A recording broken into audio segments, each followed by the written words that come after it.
Come in. Welcome. I'm E.G. Marshall. In the long evolution of man, the few thousand years of so-called civilization have only lasted since the day before yesterday. The veneer is thinner than a single coat of furniture shellac, and beneath its surface seethe and boil all the savage instincts that will take many more million years to cool. This is the story of a man who found that the demons which haunt us are not from the beyond, but rise up to engulf us from within. I'd maneuvered it so that the big, heavy, reeling drunk with his bottle and a paper bag was between us. As the crowd moved forward in anticipation of boarding the train, hidden from Deke, I pushed against the man so that he lurched directly against Deke. Caught off balance, Deke's foot slipped off the edge of the platform, and Deke started to fall helplessly in the path of the onrushing train.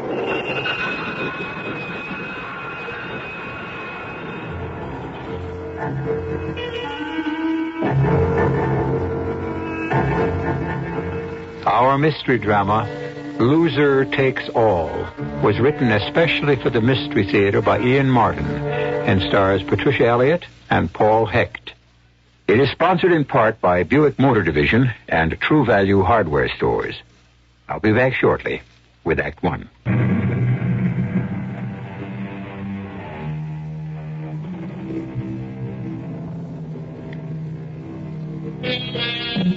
They say that there is a woman for every man, a man for every woman. Since there are more women born than men, this can't be totally true. And in fact, in practice, it doesn't work out anyway, because as the world spins, they may not necessarily meet. But there are women whom few men can resist, and for whom a man could be as ready to sell his soul as Dr. Faustus was to the devil. A woman, for example, like Delphi Carr. It was the end of the summer. I finally had it made.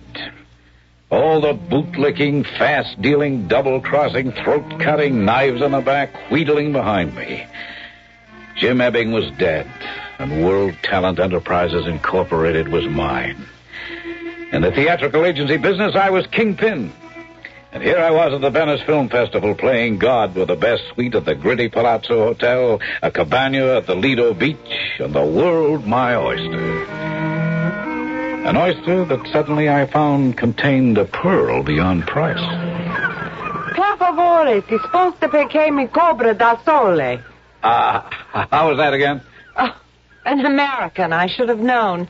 Would you mind? You've got me in the shadow. Oh, sister, that's one place no one's ever going to put you. Thanks for nothing. You're hulking in the way of my suntan. Oh, and supposing I take one giant step. How's that? Just bully. Now I have the sun back. Suppose you just keep on with the giant steps and walk right out of my life. Oh, you've got to be kidding. Now I've met you, you'll never be out of mine. That's your problem. I'm trying to rest. I guess you don't know who I am. I guess I don't, nor want to. Goodbye. Jake Alexander. World Talent Enterprises? You mean you handle actors, show people? Well, that's part of it. How about magicians? You handle them? Yes, a couple, but... So then make like one, please, and disappear. Well, first off, I'd like to talk about handling you, whoever you are. That's about as gauche a proposition as I've ever had. Well, you know I didn't mean that. I meant as a property. That sounds even worse. All right, personality. What's in a word? I'm not an actress. How do you know? It doesn't really matter anyway. Dear me, is that how you see me? Queen of the X-rated movies? No. Now, look, Mrs. Oh. Have I turned you off? Good. In fact, goodbye. Oh, not that easily, no. Vale atque ave. Latin. Farewell and hail.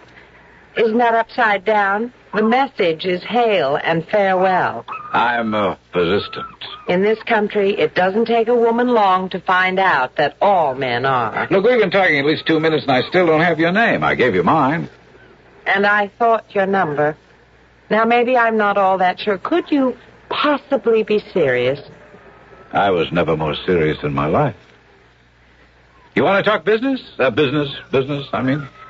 Well, I think the sun's gone down for the afternoon. No. I can get up by myself. You haven't answered my question. You asked my name. That one I will answer. I am the Principessa Albigano. Addio, signor. No hail. Just volley.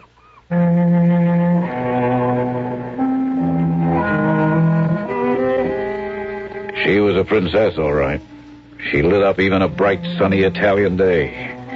But if she thought she could brush me off that easy, she was less bright than I took her for. First off, the married angle and the Principessa bit didn't faze me. The Principuti, or whatever the male half of a princess is, was kaput. Dead. Smashed up in a Ferrari. I'd read about him in the papers. So that took care of that.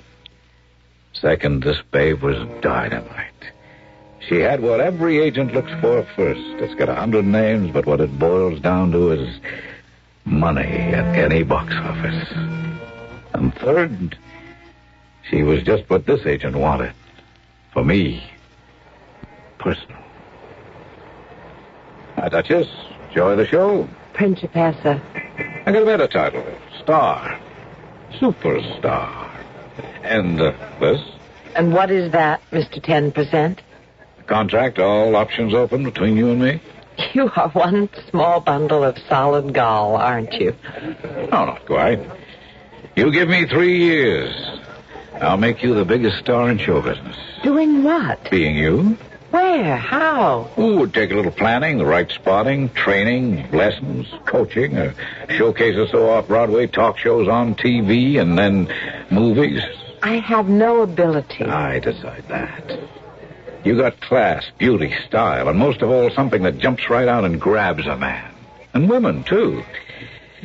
You got something that makes you a religion, an object to be worshipped, something for any plain Joe to put on a pedestal.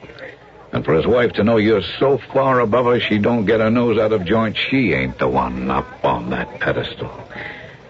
You know, too far off for her to be jealous, but too tempting not to shut her eyes and identify with you because that's where she'd give her eye teeth to be.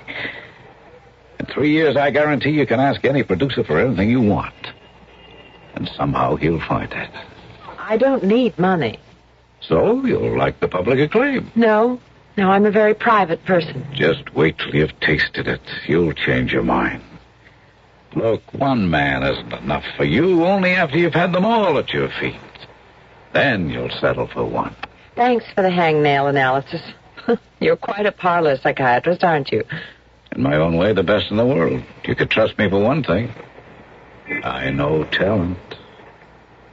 Now, you want to sign this? Don't be ridiculous. Excuse me now. I have some friends waiting. Take it with you. Read it. And then see me when you get to the States, either New York or L.A. How did you know I was going to America? I make it my business to find out things I need to know. How could I leave Europe unless I knew you were going my way, too? Okay. Delphi. So, you found out my name, too. Wasn't hard. There's quite a file of press clippings on you. Delphi Carr. Good name for the marquee and publicity. Oh, and the Principessa and the European playboy you're no longer married to. They're all naturals. Like you. See you stateside. I doubt it. Don't.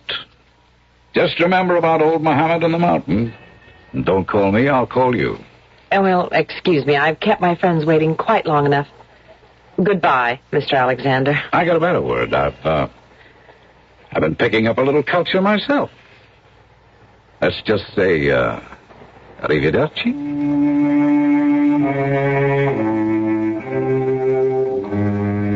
I couldn't get that funny little man out of my head for the life of me, although I should have, because all the dreams he was dangling in front of my nose I was going to pay for dearly. I shouldn't say funny little man. A little short, yes, but not funny. There was something about him, a magnetism, a superhuman influence that made one a believer, no matter how incredible the dream. And though I didn't let him know it, I only half knew it myself yet. He had me hooked. He was going to buy me what money couldn't.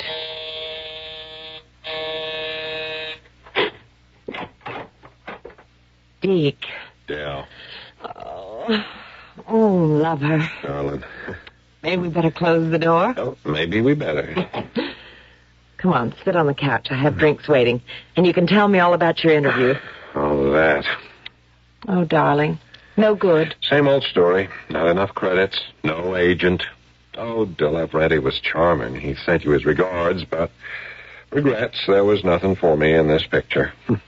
Maybe the next one. Well, maybe there will be. Oh, sure. Only by then I'll be back in Scranton at the gas station. Come on, Del. What's the use of kidding myself? I've given it my best shot, and I blew it. Well, all my dough, anyway. Deke, you know money isn't any problem. It may not be for you, but it is for me. It's so silly. I'm just wallowing in it. It's more than enough for both of us. Look, I've done a lot to try to have an acting career, but that's one road I don't go down. Well, think of it as a loan. I don't take loans I don't see how to pay back, and I don't live off any woman. No matter how much you love her? Oh, look, now don't do that to me. If we were married... I can't marry you, Delphi. I can't even support myself. Deke, stop thinking of yourself. Think of me. You're all I think of. I wish it were true, that damn money. It doesn't mean anything to me. Don't you understand? I paid my dues for it. 8 years married to that vain, twisted pervert. I thank heaven he's dead. Brother, was the money all that important? It was. When I married him, it was the only way to save my father from, at least, disgrace. And my mother. And at 19, there was some glamour about becoming a princess. Yeah, but that's the whole point. What can I offer you? One bad marriage for another? You offer me everything. Love, tenderness, belief. Deke, can you cancel that silly excursion round-trip airfare you have? Look, you know I can't. It's like an actor's contract, the play or pay. So junk it.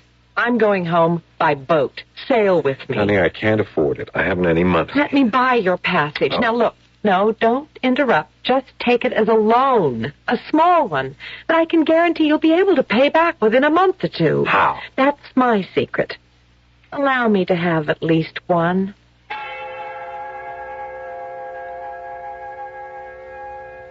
I did better than just meet the Leonardo when she got into New York from the Mediterranean. I hired a launch to intercept her at customs with 36 American beauty roses to say welcome home to the Principessa. And I was waiting as the liner docked in the 50s to greet her, not knowing the bomb she was going to explode. I mean, Jake Alexander anticipates everything. He runs things his way. If you're a czar, why not? You pull all the strings, right? Wrong. Just look, for example.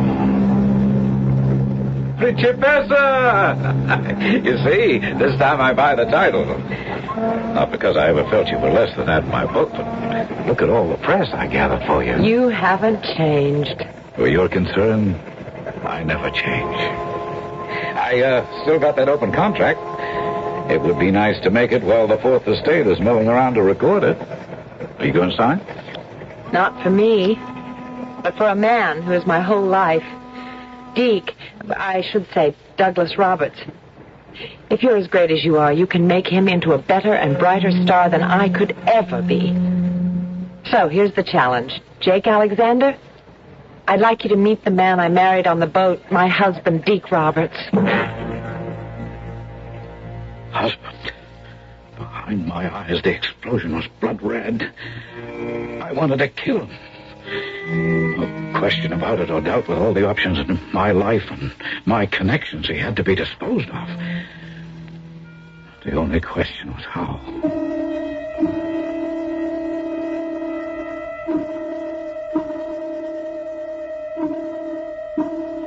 I don't suppose that at one time or another in our lifetimes, any of us has not, just for the moment, dreamed of disposing of someone we dislike or hate by violence. Quite certain that it was only a human reaction which never would have results. But wild and irrational things happen in life once we loose emotions and ride on them without realizing the consequences. I'll return shortly with Act Two.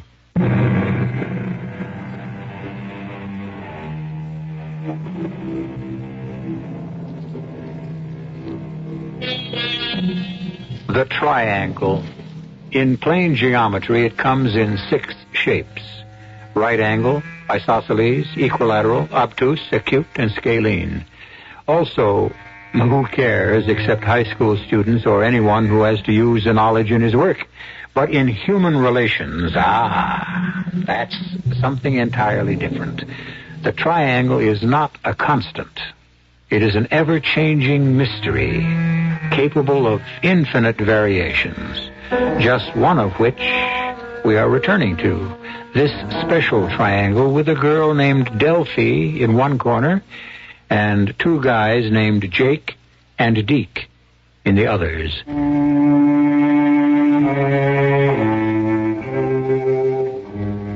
I'm 6'2". I go about 185 to 90. Once I dug a career in the pros, but nobody picked me up. Big deal, I wouldn't cry. The money would have been good, but what really turns me on, or did, was cars. I'm a better than good mechanic, but after 4 years in the shop, I got bitten by the bug. I wanted to be an actor. Well, I'd always had it in the back of my mind. So, anyway, with enough to get by on for 2 years, I gave myself the chance. I was lucky. I got a small part in this movie, the start of it all, and a big break when the film was picked up for the Venice Festival. I'd never been to Europe, so I took a chance and caught an excursion there. What the heck, I was still under 30, my life could go anyway. Until I met Delphi.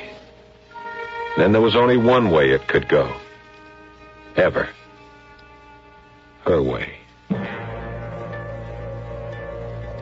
But he's not interested in me. It was you. Jake, he's a flesh peddler. Let's lay it right on the line. Jake's interested in anyone who can make money for him. Sure. But as long as you brought up the subject of flesh, it isn't mine that attracted it. I'm not interested in a career. I have no talent. I don't think Jake Alexander saw you as talent. Don't say it. It makes it all so cheap, and I don't want it to be that way for you. Deke, honestly, I think Jake Alexander is a very special man. I told you I was going to get him to handle you. In a way, our whole future hangs on that. It's why we got married. Okay, darling. For you, I'll go down any route, just so long as you're mine. Just so I can keep you mine. But I want that one thing straight. What, lover? I'm jealous. I'm jealous all the way. You're mine or nobody's. Who else's would I ever be? The question for me still was just how to handle it. Deke, that ridiculous sophomore named Deke had to go. There was no problem for me to destroy him as an actor or a personality, but that wasn't enough for me to win Delphi for myself. He had to be wiped out as a human being, as a living entity. And the question was still how. And then fate kindly took a hand. Hey, Deke. Hi, Mr. Alexander. Oh, come on. Agent, Clyde, we gotta be friends, huh? So, Jake? Okay. Jake. That's better. What are you doing down here on the east side? Oh, no college friend is in settlement work down here. I cut out whenever I can to give him a hand. Ah, yeah, well, good public relations. Yeah. What are you doing here, the wrong side of town? Oh, I got my own crazy kind of drives. I was born in this area, but who knows me anymore? Yeah, it's no man's land for me, too. My friend was even out sick. I could have saved the trip. Hey, how about that? You going uptown? Yeah. I'll hail a cab. Don't spend it before you make it. Something I learned on the Lower East Side. Besides, there's a subway on the next corner. What's the matter with that? Oh, nothing. You lead the way. Just tell me where I'm going. Just tell him where he was going. That was for laughs to ask a man who had murder in his heart. And it was the perfect time for what I had in mind. An area where nobody knew us could connect us. And right at the rush hour.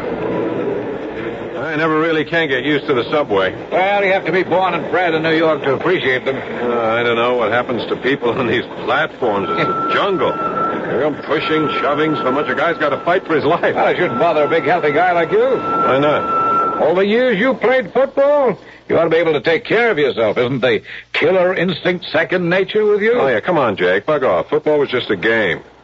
I don't go much for pushing and shoving and body contact in everyday life. Survival of the fittest, baby. Yeah. Every day, any day life. That's what it's all about. You always sound so tough. I don't really believe you are. I wouldn't count on it. I have to be where I am. Yeah. Sure, I guess so. To make sure my clients get what's coming to them. Yeah, well, you always manage to deliver. Oh, you feel that way? Been doing all right by me. I maneuvered it so that a big, heavy man was between us. As the crowd moved forward in anticipation of boarding the train, I pushed against him, shoving him directly so he would push Deke off the edge of the platform.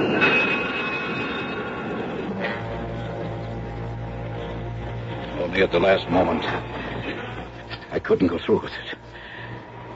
Phew, hey, that was close. Thanks, Jake. I got to protect my investment, huh? Oh, you sure did on this one. Boy, I thought I was a goner for a moment till you grabbed me and pulled me back. Just lucky I was around to grab you, I guess. Forget it. Life's a gamble anyway, huh? We're all here today and gone tomorrow, huh? That's a funny thing to say. What do you mean by that? Nothing, Deke, nothing. Just nerves, I guess. The way you almost bought it. Yeah, don't I know it? Except for you. Well, forget it. There's always tomorrow.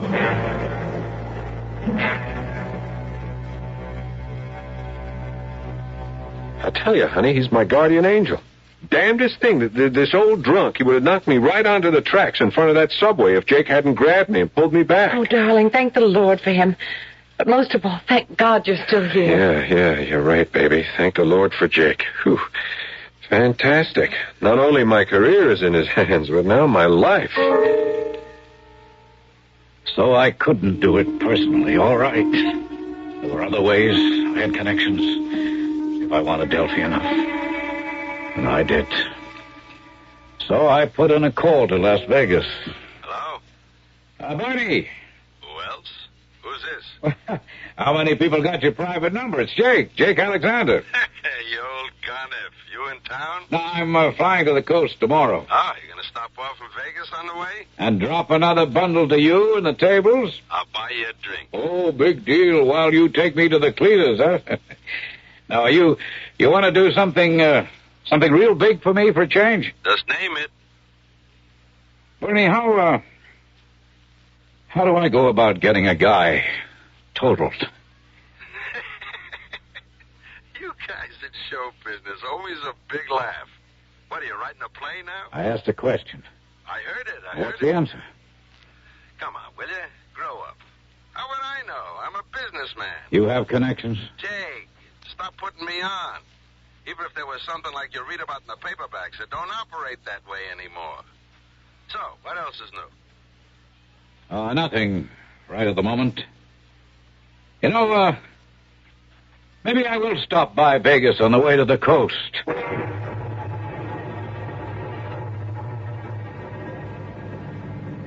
You gotta be kidding, Jake. I was never more serious in my life. But not on the phone. Who's the guy? A guy named Deke Roberts. He's a client of mine. You couldn't just break the contract? It isn't like that, Bernie. He's in my way. Mm-hmm. So I make a connection. We'll rub him out. Where? When? Give me a date. And where? Well, I'm bringing him out to L.A. He's up for something good. Might build a future for him. So, let me know when. He won't have to worry about his future no more. That Jake is dynamite, honey. He's got me up for the Senate Guard. It's a terrific part. That's wonderful, Deke. Well, it's not set. I'll have to make a test. On the coast? Yeah. Fine, we'll fly out together. How soon? The test is set for the beginning of the week. But Jake suggested I might want to stop off for a few days with him in Las Vegas. Would you like that? Well, I've never been there. He's laying out the dough. For me, anyway. It's part of our contract. The trouble is... The trouble is nothing. If I want to have a little fling in Vegas, I can afford it. How can you stop me? Well, I can't. Oh, Del, baby, I don't know. It just eats me up, this living off of you. Something I swore I wouldn't do. You're not living off me. Jake pays you a salary. And someday you'll be making so much money it all won't matter. Someday. It's going to be a long haul. Not with Jake behind you. You think a lot of him, don't you? Yes. Well, why wouldn't I? For one thing, he saved your life. Yeah. Yeah, he sure did that. In more ways than one. And he's a winner, Deke. When he wants something, nothing will stop him until he gets it. I'd put all my faith in him.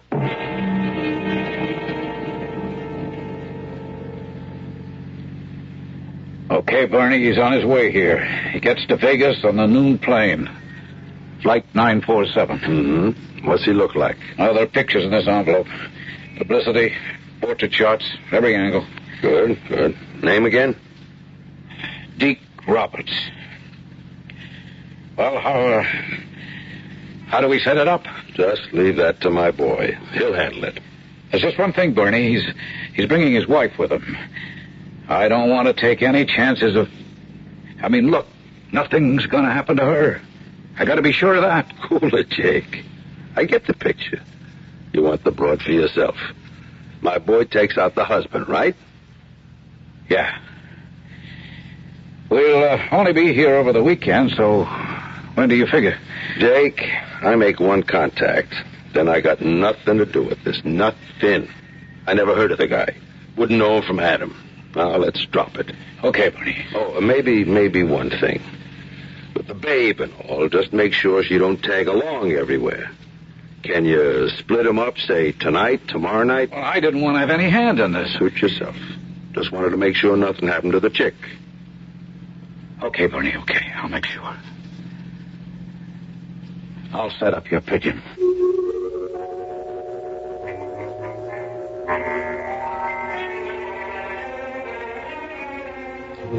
So there it is. As simple as that. Deke is in Jake's way. And as Delphi has said of him, Jake is a winner.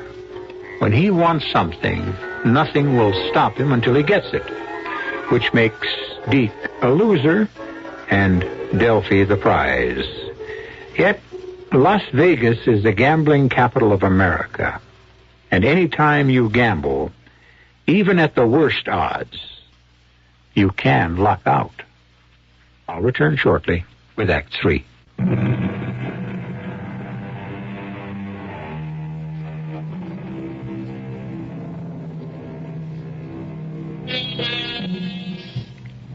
The die is cast. The step is taken, and I cannot draw back, so said Julius Caesar when he crossed the Rubicon. King Richard III expressed it a little differently. I have set my life upon the cast, and will stand the hazard of the die. But in this case, Jake Alexander's is not the life that is in danger. And die doesn't mean dice, but death itself.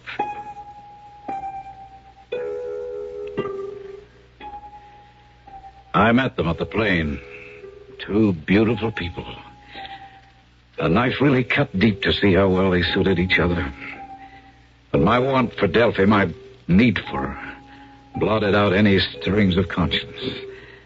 I'd been uneasy knowing that somewhere a hard, stone-cold pair of eyes were measuring the victim for his coffin.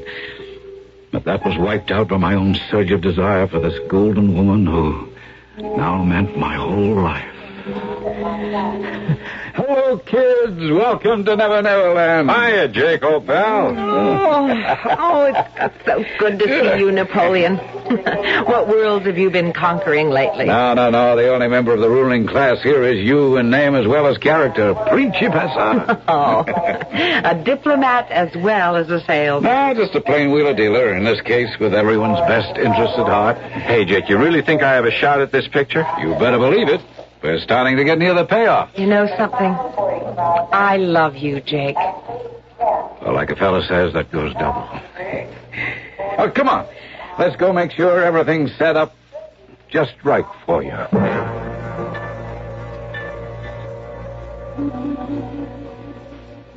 Jake wants me to meet the director of the picture, darling, so you finish dressing for dinner. I'll be back to pick you up. Can I come down and join you? No, the director isn't here at this hotel. He's over at the Sahara Vista. I'll grab a cab. I'll run over there. I'll be back within the hour. Okay, darling, but don't keep me waiting. I miss you every second you're away. I was biting my nails. Oh, the director was in town, all right, and I had made the appointment. But the hidden appointment was the big one. Somewhere, going or coming, Deke Roberts was going to cease to be. It was almost impossible to sit and be myself with Delphi as we had drinks in the cocktail lounge. He ought to be here pretty soon, don't you think? Well, that's a good sign of he's late, I think. Maybe he and Hugo hit it off pretty well. Oh, I hope so. You know something, Jake? What's that, Duchess? Duchess. Do you call all your girls that? No. Even when I had them, which I don't anymore. Just you. You really know how to set up a woman, don't you, Jake? Just how to love one. Oh, dear. Maybe Deke does have some cause. Cause for what? Well, what I was going to tell you. My husband is very jealous of you. Me? Yes. He knows that next to him, I love you better than anyone else. You love me? Well, it isn't difficult to learn, given the teacher, and given the fact that you're saving our marriage. As much as we love each other, I don't think it could work unless he's a success. For either of us. So, you see, you hold our lives in the hollow of your magic hands. Jake, what is it? What's wrong? Duchess, excuse me. I've got a call. I have to make it. Believe me, it's life or death.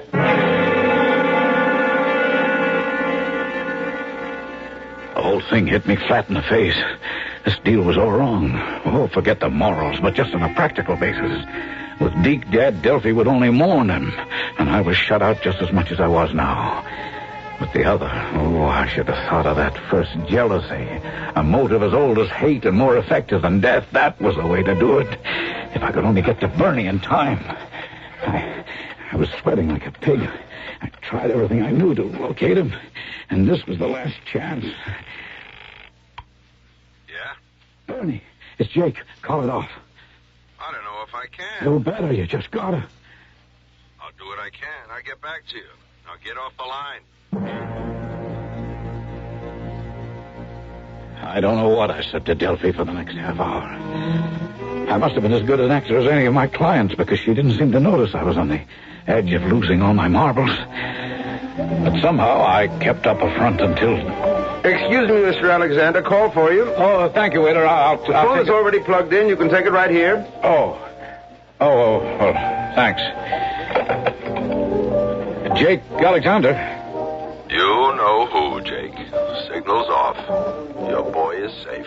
Oh, thank God. Are you all right, Jake? Huh?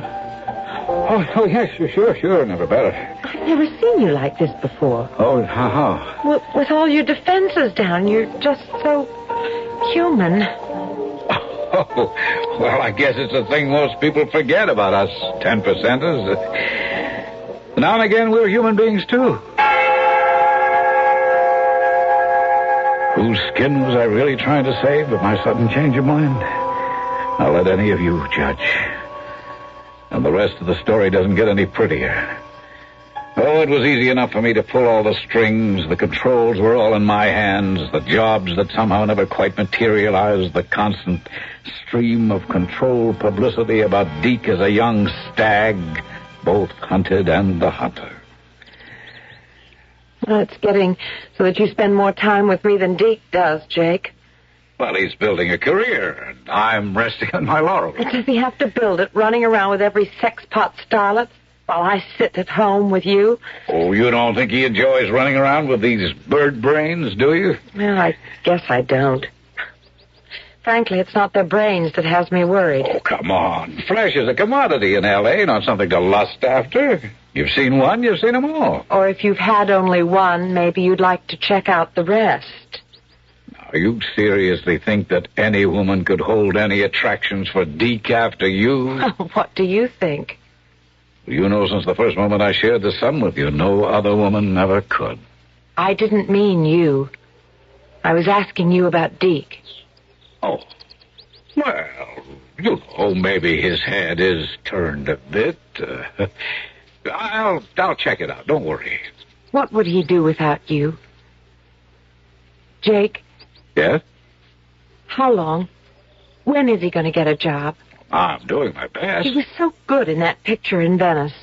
For you, honey. The trick is to make the rest of the world agree with you. Oh, I was masterful, all right. An Iago dripping the careful poison of jealousy into my female Othello's ear. Slow but sure. Destroy Deke's image. Bring her to the point of seeing him for the handsome, empty hulk he was.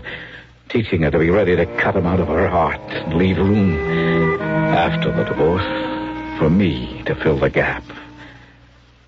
Just two things I didn't allow for. That's where it all went wrong. Well, it's getting around that time, Del. I better be on my way. Must you go so soon? Well, lone lady at home, no husband about. You know how tongues can wag in this town. Let them. I just wish they had something to wag about. I just wish that was the reason I asked you to stay. Well, that's a funny thing to say. Not really. Oh, Jake, darling. All I mean was that I wish I gave something to you ever instead of just taking and taking. I enjoy giving and giving. Oh, you're a lamb. Even if it's your fault that I've ended up as a movie star in the making widow. Who is his nubile, succulent, photogenic doll for tonight? Oh, I don't remember, Del. He and the press agent pick him out. You mean Deke makes the dates himself? Oh, sure. I mean, after we've screened them. Oh, now, you're not jealous, are you? Yes, damn you, I am. But I'll swallow it if that's the way it has to be. Jake, could I ask you something? Could you help me to get a gun? A gun? Oh, what for? Why me? I don't want to get Deke upset. I don't even want him to know about it, but last night there was a prowler around. I think there's been one a couple of times before, and frankly, I'd feel more comfortable if I had some protection. Oh, sure, honey, you'll get it. It's just with Deke out of the house every night, sometimes till early in the morning. Anyway, you can help me buy one, or whatever it is that you do. I can do better than that. I have a gun. I never use it, so you can have that. And from now on, you've got a guest for the evenings when Deke is abroad. Thanks, Jake. But I don't think you should be here too much. I don't want to worry Deke or do anything to interfere with his career, and, well... Well, what? You'd never believe it, you sweet old darling, but Deke is really jealous of you.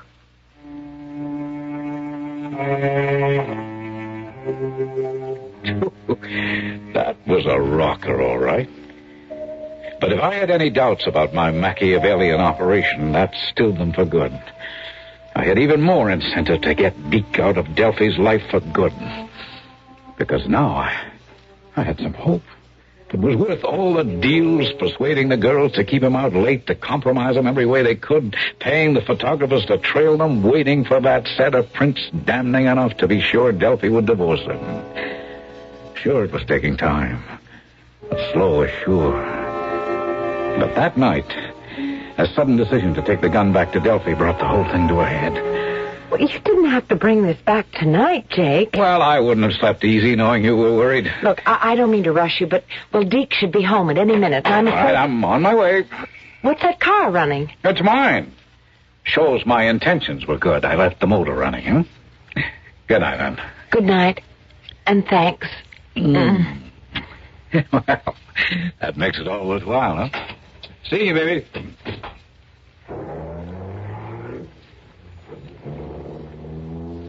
I watched the car go by me where I'd hidden in the bushes. Seeing the car lights in the driveway, I parked my car in the street and walked up the drive.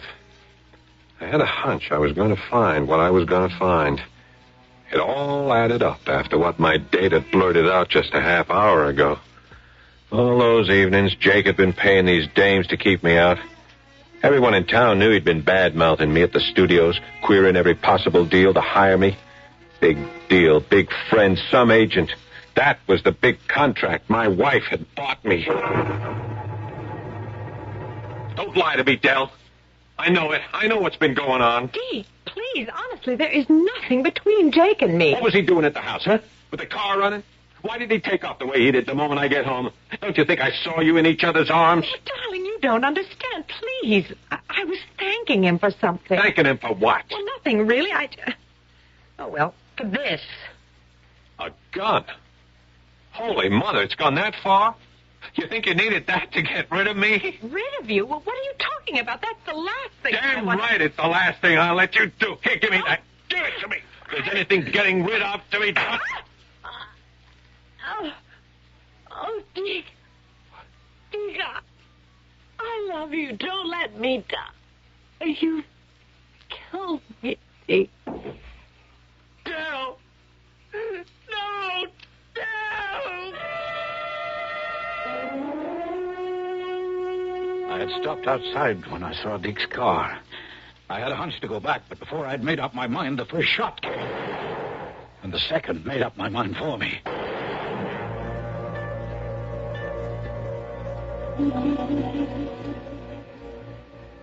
They were both dead by the time I got there.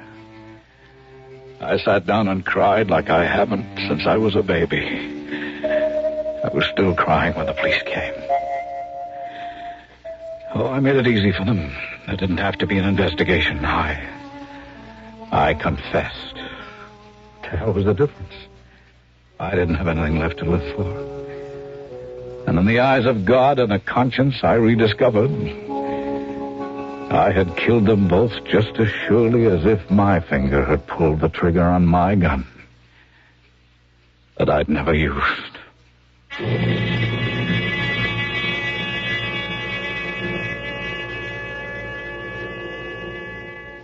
Poetic justice, yes, but not much solace to two innocent victims of a man's unnatural desire.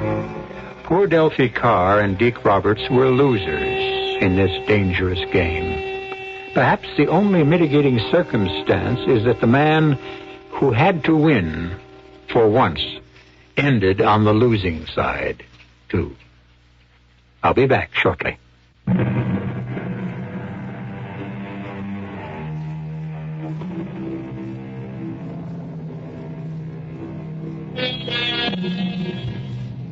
No one who ever went through our school system can have forgotten Euclid and his volume of geometrical propositions, all neatly solved in the beginning, leaving you only the task of proving them.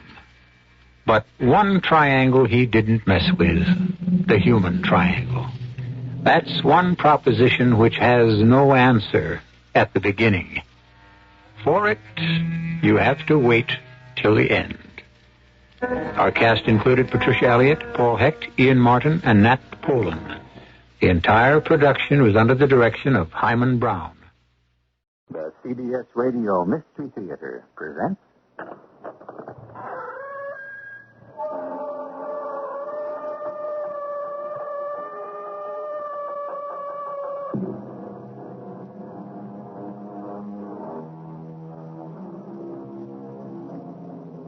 Come in. Welcome. I'm E.G. Marshall. We sort of pride ourselves on the many kinds of unusual crime stories we bring you on this mysterious theater of the mind.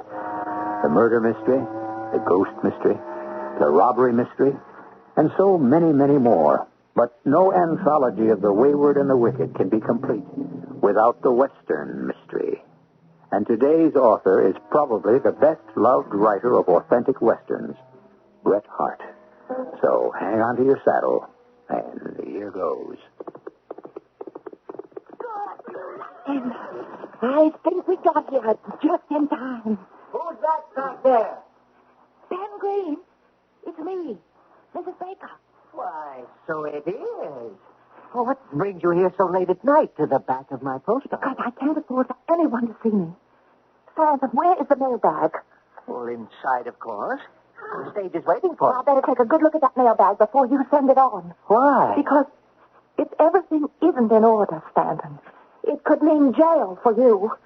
And the end of me being the postmistress of Laurel Run.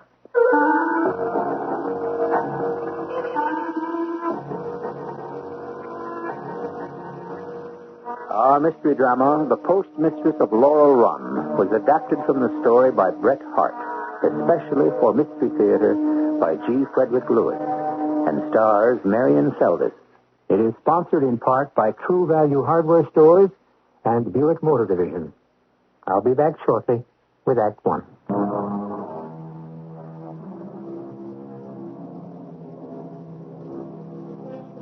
It's 1890 in Custer Country, where General George A. Custer made his last stand in Montana. You heard of that. Only these days, it's pretty peaceful at Laurel Run. About the most exciting thing that happens here is the daily arrival of the mail stage. Not that most folks hereabouts get any letters, but just the same, every cowboy, cowhand, ranger, and rancher somehow show up when the mail stage passes through. Could it be because the postmaster is a woman? Yep, that's a fact. The postmaster of Laurel Run is a postmistress, Mrs. Betty Baker, a widow. And let me tell you, mighty purty. Here you are, Mrs. Baker. Here's the mailbag. Have a good day, pretty lady. Hi. Baker, can I give you a hand carrying that bag of mail into your post office? No, thank you, Joseph. I can manage alone, thank you. He's right. A lady should have to be toting something that heavy. No, sir. I appreciate the gesture, Joseph, but nobody but an official of the United States government is allowed to touch the mail. Well, you know, Mrs. Baker, Betsy, any time I can be of service, all you got to do is say so, and I'll do it. No favors, no questions asked. Thank you, Joseph. I'll remember that. It's embarrassing, and it used to happen 3 days a week, every time except Christmas, New Year's, and November 8th, when we became the 41st state of the Union. I never could understand why folks in Laurel Run made such a fuss over a simple, hard-working government employee. It was probably because of my Jack, who everyone loved and respected. Now, see what's coming in the bag. They'll be out in front, standing in line before you know it. It seems to me the government ought to have more sense than to make a woman pick up a heavy sack from the road. You're absolutely right, stranger. Ain't fitting. Government ought to hand it over to her like it's befitting to a lady. It's Charlie, the expressman's fault. He is certainly lacking in feelings for a lady. You don't know as I can agree with you exactly. I seen him, he heaves that bag to Miss Baker like it was a $5 bouquet. You mean he gives her special treatment? It's not all Charlie gives her. Haul up to this outside window with me, the little one, and have a look. Oh? Go ahead, peek in. I've seen it before. It's one of the sights of Laurel Run, stranger. Well, allow me to introduce myself, sir. My name is William J. Carver. I'm from Virginia. Joseph Simmons. Joe, Bill. Pleased to know you. See anything, Bill? No, it's not too clear. Seems like there's a wire hanging out the mail bag with a package done up and a ribbon attached to it. What I tell you, it happens every mail. Hey, can you see what it is? Well, the lady's opening the package now. Looks like a scent bottle. Well, I believe it is.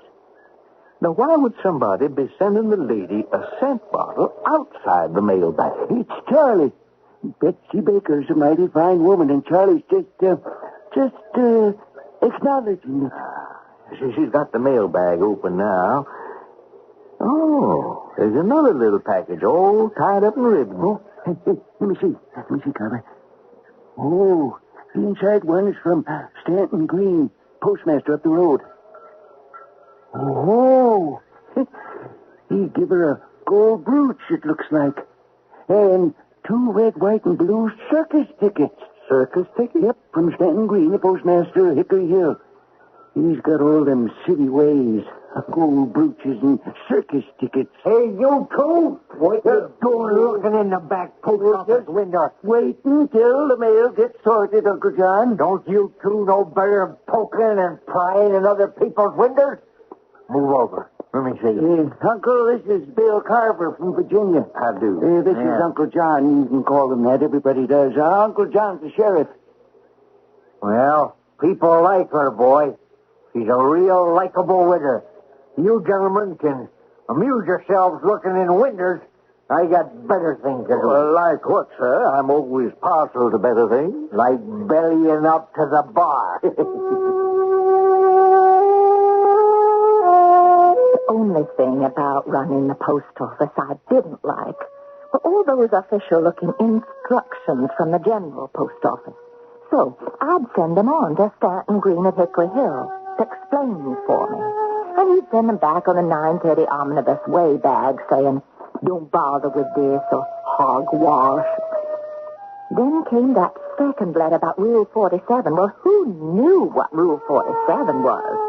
And then a third letter about what happened to the missing money order. Well, how dare they? Well, I wrote to Stanton saying I'd resign unless they took that one back. He never even answered that one. Hey, thank you, Harry. Here's yours, Uncle. Here's Bill. Yeah. I raise my glass to the widow's health. And to her departed husband, Jack. To his memory.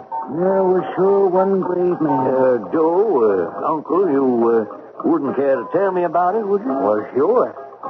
It was just 14 months ago.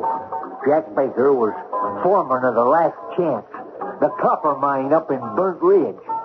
I ran all the way to that little house he'd bought for Betsy when I heard about it. Jack! There's been a cave-in at the mine. Which end? The Timber 5. Oh. Jack, what does it mean? I gotta go there, honey. They figure 15 men down there. I'm going in after them. But the tunnel entrance is all closed off, Jack. Want me to organize a digging party? Do that, Uncle. Pronto. Have them start at 5 in. Betsy, where's my ladder? Here, Jack, let me light it for you. I think we got a chance. There's a way out at the back of Timber 9. I'm going in there and see if I can show the way to the boys. Timber 9? Well, that entrance was closed off years ago. That's what everybody thinks. Bye, Betsy. Don't you worry. Oh, don't you worry about me, Jack. You go help the men. I'll be waiting for you here. Jack, Betsy said, go help the men. I'll be waiting for you here. And she did, Carver. Waited a whole year in that little house. And we all respected her for that. To show how much, the whole town got together and built her a post office. She's the only public building we got in Laurel Run. Drink up. My old Ingersoll tells me it's just 5 minutes before the little lady opens the mail window. You coming, Carver? Why, certainly, sir. I wouldn't miss it.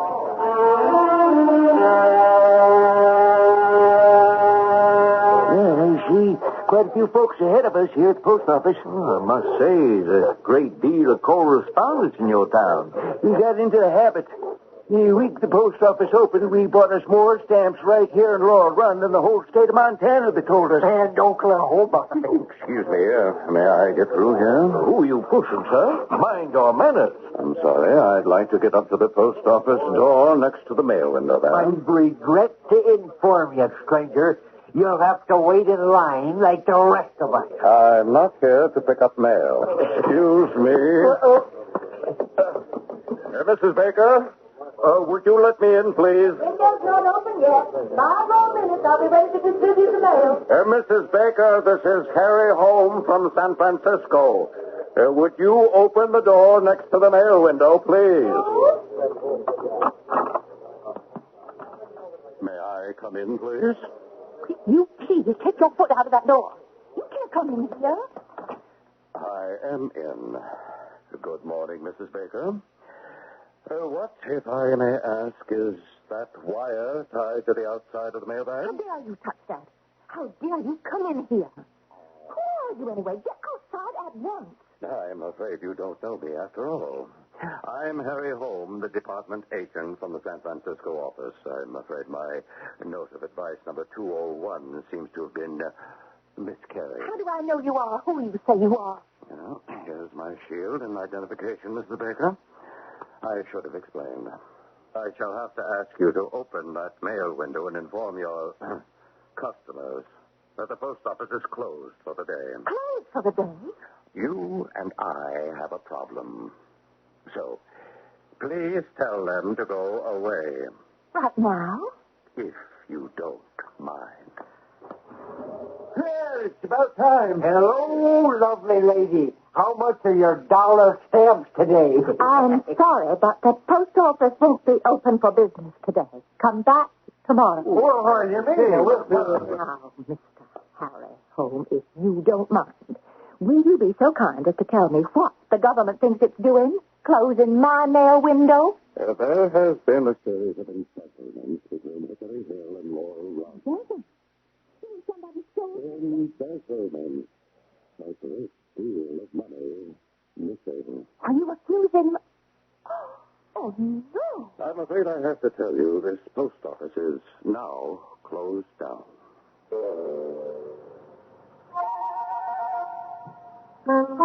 Things don't look too bright for the darling postmistress of Laurel Run, do they?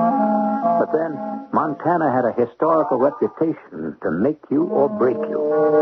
Like when the homesteaders couldn't beat the bad weather and the grasshoppers, they abandoned their farms, leaving behind them the motto, "In God we trust, in Montana we bust." But a postal official accused of stealing, that was worse than famine, flood, or foreclosure. I'll be back shortly with better news, I hope, in Act 2. Here we are in Laurel Run, Montana, and a strange little post office that sells more stamps than anybody uses. So popular is the postmistress that folks have been known to take a ride up to the next town to mail letters to themselves, which they could pick up at Laurel Run, just to get a smile from the widow baker and pass the time of day. But all that would be over now, for the post office was closed. By what authority, Mr. Holmes? By the authority of the department itself, Mrs. Baker, I think we should start with the irregularities. That wire sticking out of the mailbag, for instance. Oh, that's only Charlie, the expressman. It's foolishness, Mr. Holmes.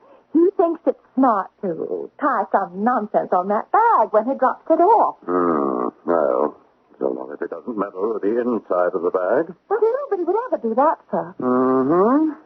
Now, about the embezzlements. My business in Laurel Run is to take your place tonight in receiving the omnibus way bag. That gets here at 9:30, doesn't it? Yes, sir. But it never has anything for us, except notifications from the Hickory Hill post office. Well, tonight I shall receive the bag, open it, and dispatch it again. If you like, you can have the evening off. Oh, no, but there are people who come in from letters. I thought you said there were no letters at that time. No, but the boys come just the same. Oh, they do they? Well, imagine, my goodness, when you open the window and they see you. What do you find so amusing? They'll be crowding around the mail window and expecting my face, and instead it'll be you with your big red beard. I should like to refer you to my first communication. Have you got it handy? No, I'm afraid, Mr. Holmes, after all, I haven't been at this job very long, and We know all that, Mrs. Baker. Post office was built in memory of your late husband. We know all that. But where's the letter? See, what I'm trying to say is, I don't always understand the official letters, and so, well, I don't happen to have that letter here right now. See, when I see an official letter, well, usually I just open it. Usually. And then I'll send it on to another, more experienced postmaster, and then he lets me know what I'm supposed to do. You sent my letter of last week to someone else? Well, not the official letter I got today. I haven't sent that on yet. I mean, I haven't read it yet. Could you tell me to whom you sent the first advice? You mean the last letter? Oh, yes. I sent that to Mr. Stanton Green at the Hickory Hill post office. You sent my letter to him? Was that so wrong? What? They warned me. They told me when I left San Francisco that I would be charmed by the postmistress of Laurel Run, that she had racked up sales of more postage in 1 month than 50 other post offices in Montana, and that she was indeed obliging and would be most helpful. I am. Most helpful. I know that. But you helped the wrong man. I was so upset, I didn't know what to say. How could dear Stanton Green be the wrong man, while he had known Jack for years and years? He wouldn't ever do anything to hurt me. Now, this horrible man, this special agent from San Francisco, he was practically saying we were in what do you call it? Collusion? Yeah. Collusion. No, please, no. I said no such thing. Stanton's always been extremely helpful. And if you think those official departmental letters are easy to understand, sometimes they make my head ache. Now, please, Mrs. Baker, you have unwittingly... Stanton's an old hand at post office running. He always tells me what I should do. You have unwittingly given information to a man who the government suspects of peculation. Without knowing it, you have warned the postmaster of Hickory Hill that he is suspected. In plain words, Mrs. Baker, we have traced the disappearance of money letters to a point between his post office and yours. Oh, my goodness. Oh, dear, what are we going to do? What am I going to do? Just as I ask you to do, so that we can apprehend the man. But you don't understand. It's not as easy as that. Stanton, Mr. Green, he likes me. He's always sending me little gifts. Oh, dear. It should not interfere with your duty, Mrs. Baker. It doesn't. It only makes it harder. I hope, like you, that we are mistaken. Now, when I open the 9:30 evening mailbag in this office tonight, and if I do not find a certain decoy money letter in it, which was last checked at Heavy Tree Crossing, well, then I shall know where to look for it. Oh, this is awful. I really never encouraged him to be friendly. He just was, that's all. Mrs. Baker, you have nothing to fear. I would say your thoughtlessness and ignorance of the rules have contributed to show your own innocence. Well, I should hope so. Only you, Mrs. Baker, know the real reason for my visit here. I'll leave you alone for a while to divert suspicion. You will come as usual this evening and be seen by your friends, customers. I will only be here when the bag arrives to open it. Goodbye, Mrs. Baker. Oh, it's a nasty business. But believe me, I've seen a lot worse. I didn't know whether to be sad or angry.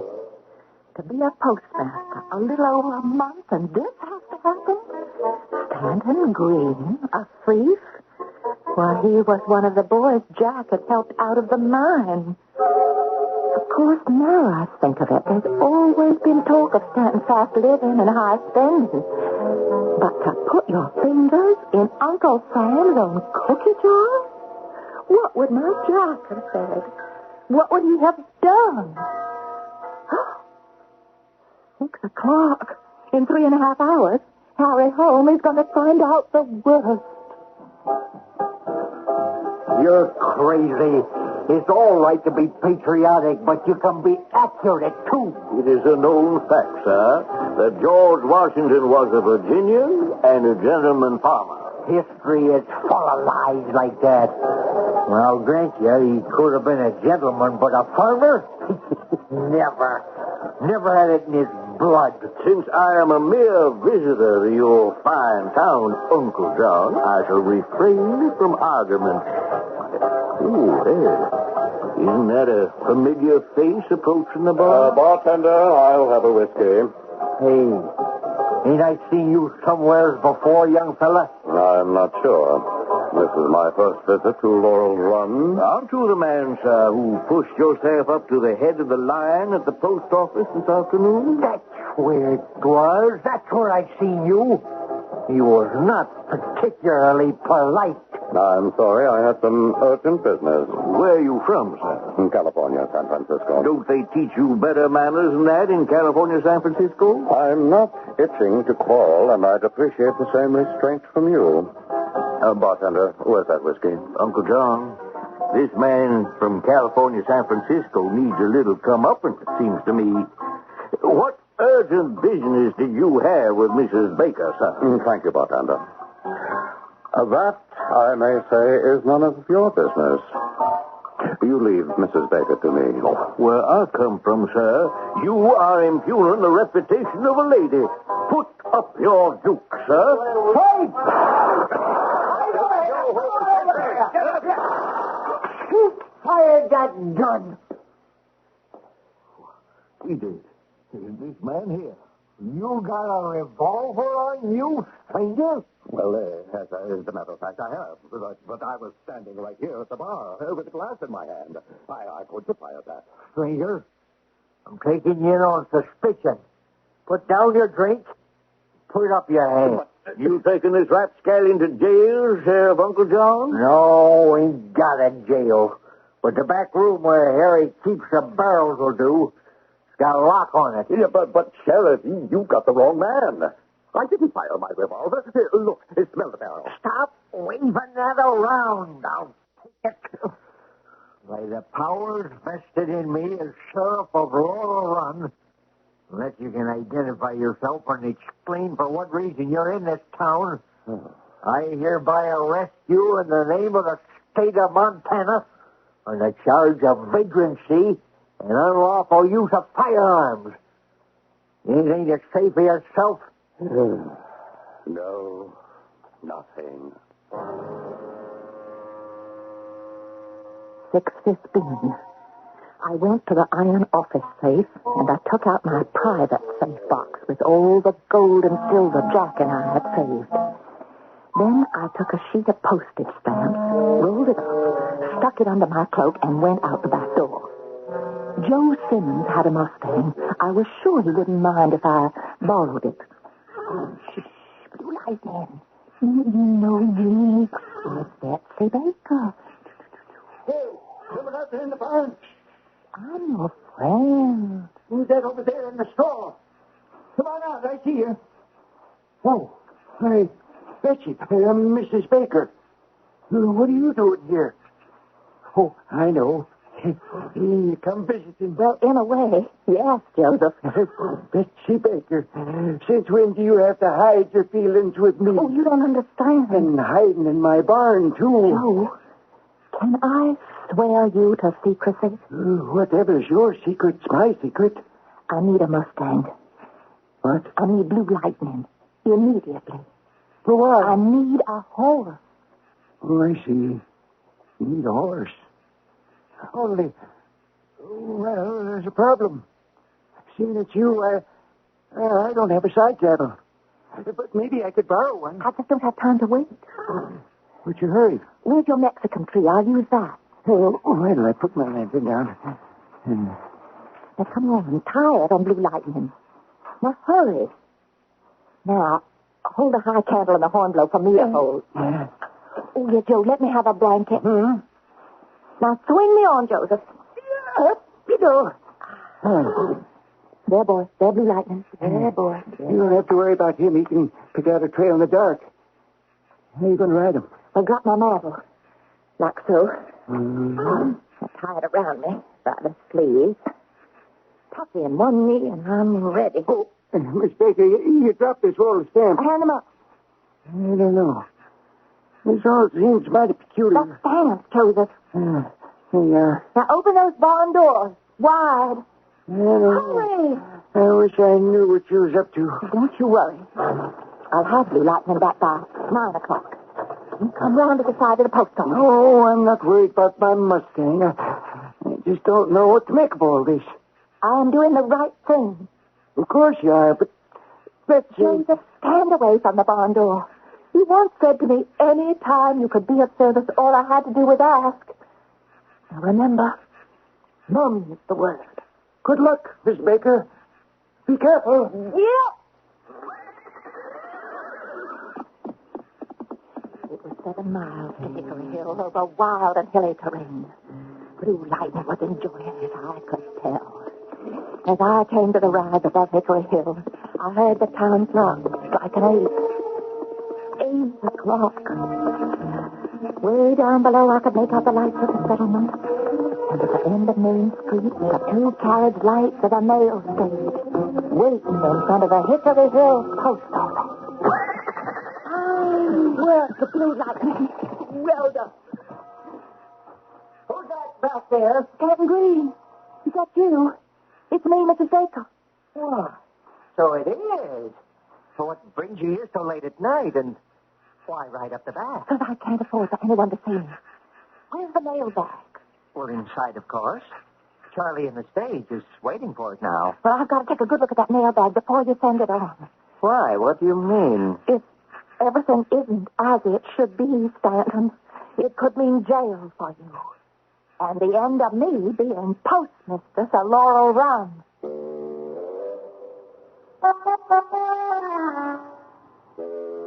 Josh Billings, who knew the Old West, its men and its women, used to say, if you want a way to get along with women, your best way is not to get in their way. And isn't it the truth when you watch how Betsy Baker is aiming to right a wrong her way? We'll see how good her aim is when I return shortly with Act 3.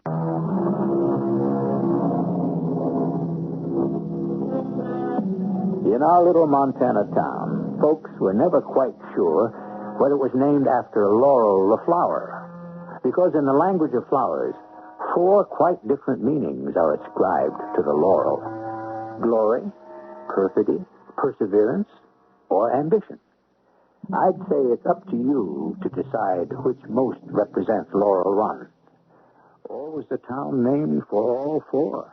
Stanton, close the door quietly. What's it all about? Where is the money letter that came in that omnibus way bag? What do you mean? I mean, it's a decoy, Stanton Green. A decoy.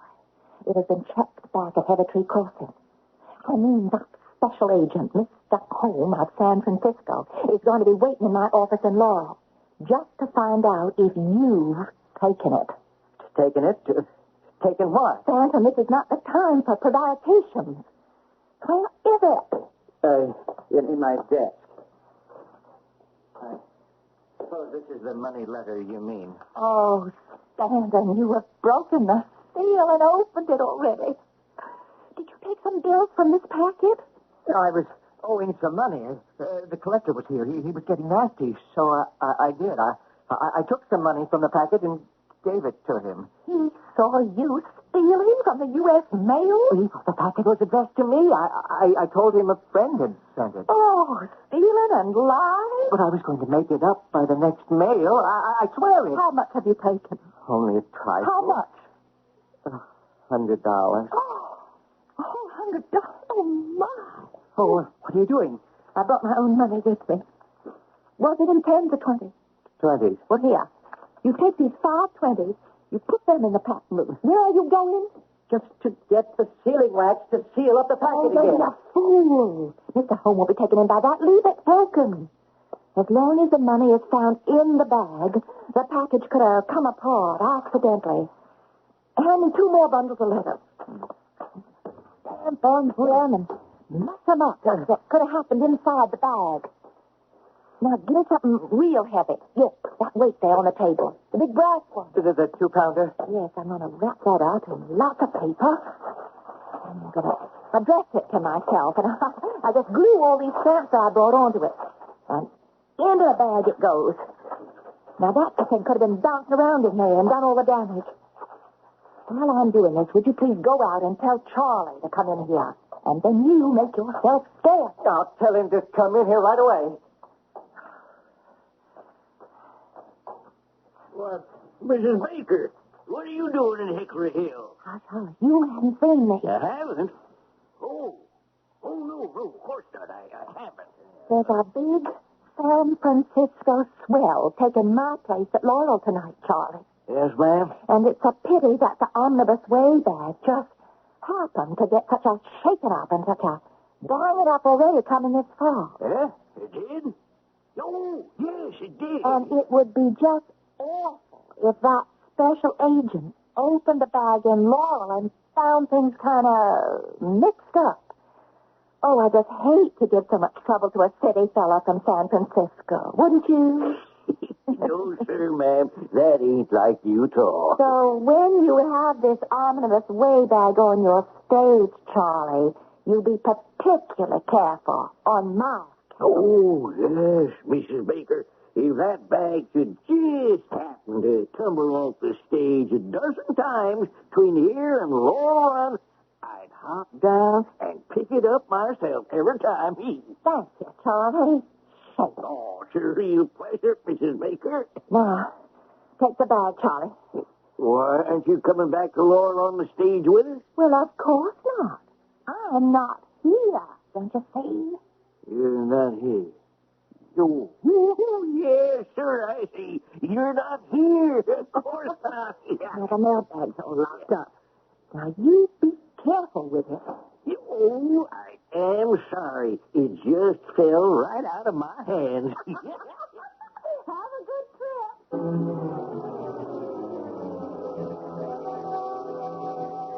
You can come out of hiding now, Stanton Green.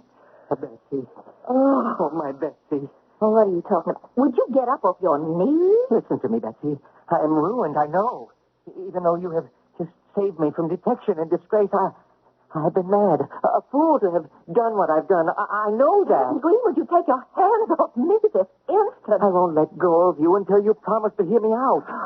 Go ahead, as if there could be a sane reason. But you don't know why I did it. You have no idea of the temptation that has driven me to it.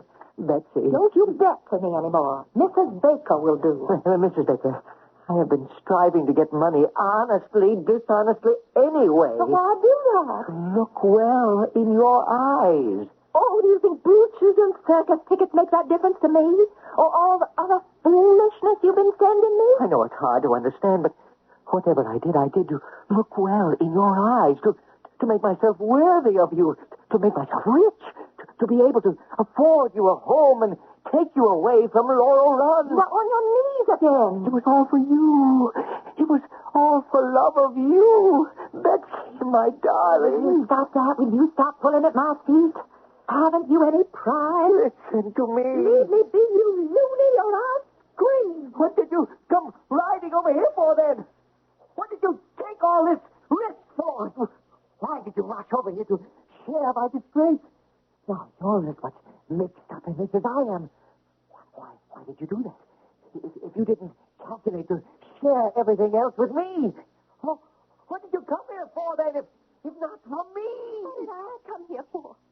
What did I come here for?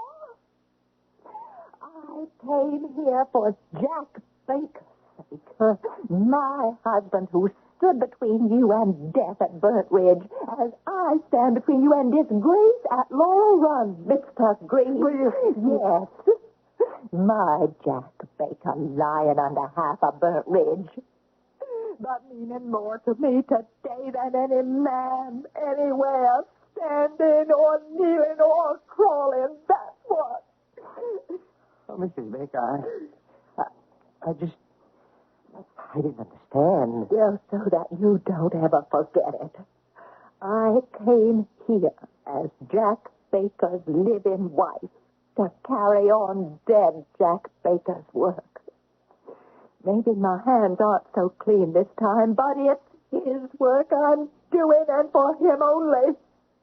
That's why I came here, you dumb Stanton Green. That's what I live for every day. For his honor, to be up to him. His example always. Me, Betsy Baker. I see, Mrs. Baker. I do see. I'll pay you back every cent. I know you will. Goodbye. Do you have to go already? Yep. I'm going to run Blue Lightning against Charlie on the stage and break the record. Good boy. Miss Baker, I see you brought Blue Lightning back all right. He brought me back. He's a beautiful horse. Oh, Betsy, how would you feel if I give him to you? No, Joseph. No, that's out of the question. Would you like you to have him? No, you just stop that. Here, take his reins. I don't want anyone to know that I was out gallivanting tonight. Oh, sure thing. Mama's the word. Right. Where is everybody? Why is the post office dark? 9:30 stage will be here in 5 minutes. Where is Mr. Holmes? Where's who? Harry Holmes. Home, the special agent from San Francisco. San Francisco, California? He's from the main post office. He's supposed to receive the omnibus way bag when it gets here. Oh, is he tall, has a big red beard and sideburns, and was meeting with you in the post office this afternoon? Yes, where is he? Well, I'll tell you, Mrs. Baker, it's a long story.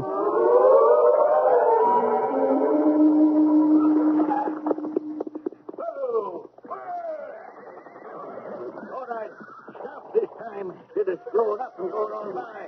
Where's Mrs. Baker? She's not here right now. I'm Harry Holmes, special agent. Here's my badge. I'll receive the bag, thank you. Suits me. Here you are, sir. Oh, you did it again. I'm very sorry, mister. Been having a lot of trouble with this way bag all the way down.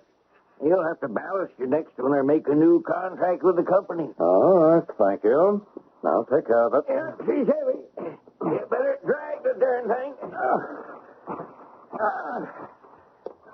On the table you go.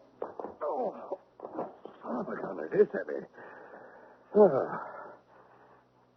Oh, Mrs. Baker, I didn't see you standing there. Well, of course. After all, I'm interested. It isn't the prescribed way. We like our mail to be handled, but since time is short, I'm dumping everything out onto the table.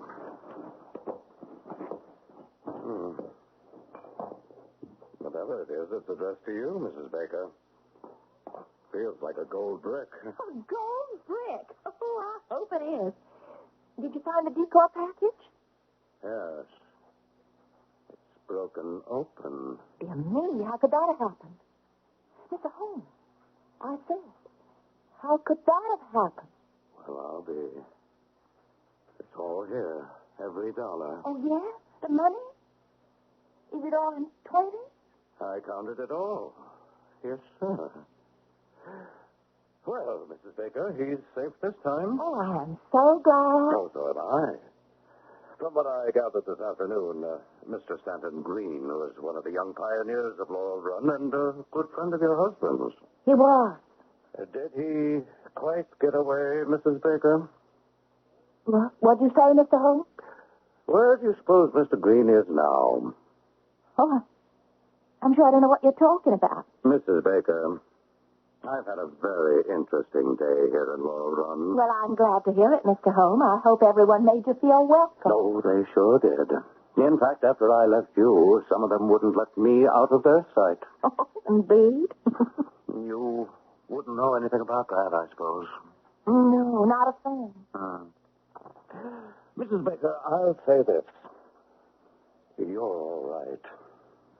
And I can well understand why folks around here admire you. Well, thank you, sir. I try to run a good post office. I'm sure you do. And if you ever need a friend back at the main post office, you ask for me. You have been friendly, Mr. Holmes, and understanding.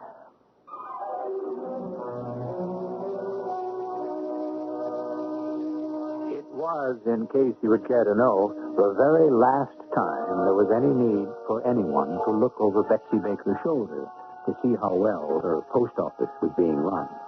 Tell you another thing. It never even occurred to a single governmental soul to have the postmistress of Laurel Run replaced with a postmaster. I'll be back shortly. It's sort of amazing, when you come to think of it, that Bret Harte could write about such an independent young lady 30 years before women had the right to vote. So far as we know, it's one of the very first stories of the liberated woman. Bret Harte once said there are 3 things a man can do with his tongue: eat with it, talk with it, or keep it in his cheek. Which is what I suspect Bret Harte was doing when he set down this tongue-in-cheek tale of the postmistress of Laurel Run. Our cast included Marion Seldes, Bob Caliban, William Griffiths, and Ray Owen. The entire production was under the direction of Hyman Brown. This is E.G. Marshall inviting you to return to our Mystery Theater for another adventure in the macabre. Until next time, pleasant dreams.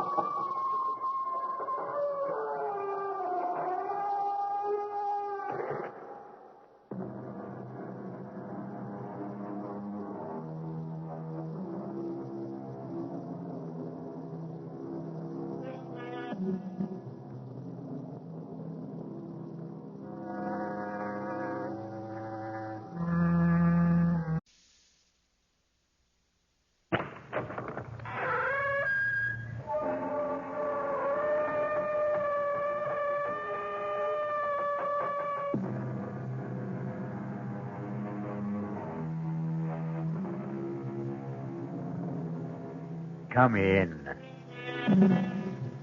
Welcome. I'm E.G. Marshall. Welcome to the world of terrifying imagination. To the fear you can hear. Tonight, I hope you have strong stomachs. For we're bound on a Caribbean cruise. Oh, we don't expect rough sailing on the way. So if you are easily seasick, have no fears. Save them all for your landing on the twin island of Mauritius and Sandorin. For it is the home of voodoo and the living dead. The soulless legions of men who are called zombies. That's it, compadres. That's the coffin we seek. Scrap away the earth so we can get the lid open. Soon we can steal another corpse for the witch doctor. That's it. Now break open the lid. Swing it back. Muy bueno. Shine the light. Oh, must have been strong as an ox. He'll make a fine zombie brother for El Generalissimo's elite guard. Está bien, Señor Ongan. Here is another carcass for your living dead.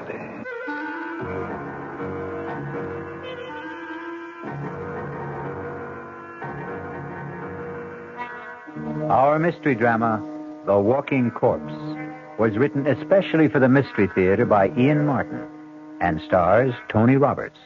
It is sponsored in part by Anheuser-Busch Incorporated, brewers of Budweiser, and by the Kellogg Company, makers of Kellogg's Special K cereal. I'll be back shortly with Act One. Breakfast in the morning, Kellogg's has that wholesome taste to get you up and grinning. This is Jerry Crawford for Kellogg's Special K. We've been having some fun in our television and radio commercials by using a ball and chain to symbolize the slight overweight problem common to so many of us. We point out that being a few pounds overweight is just a little more difficult for you. Climbing stairs, just walking around, even sitting down can feel, well, like you're wearing a ball and chain. In case you missed the message, it's this. If you really want to get rid of that extra weight, you really have to work at it by exercising and with sensible meals like the Special K breakfast. A 1-ounce bowl of Special K, America's favorite high-protein cereal, 4 ounces of skim milk, tomato juice, and coffee. Less than 240 calories. Nutritious and, by the way, delicious. So why not begin each day with a Special K breakfast and then keep up the good work? Special K can't help you lose weight all by itself, but it really is a good start. Hey, Mom, what's for dinner? Hey, Mom, what you got? What's for dinner? Your ShopRite is featuring ShopRite or Shenandoah brand Grade A Rock Cornish hens, a real family treat at just 47 cents a pound. What's for breakfast? Listen to these ShopRite values. ShopRite Grade A large eggs, 59 cents a dozen. ShopRite sliced bacon, 1 pound package, 79 cents. ShopRite Grade AA butter, 1 pound brick, 69 cents. Crown Top white bread, 22-ounce loaves, 3 for $1. Save on every meal at ShopRite.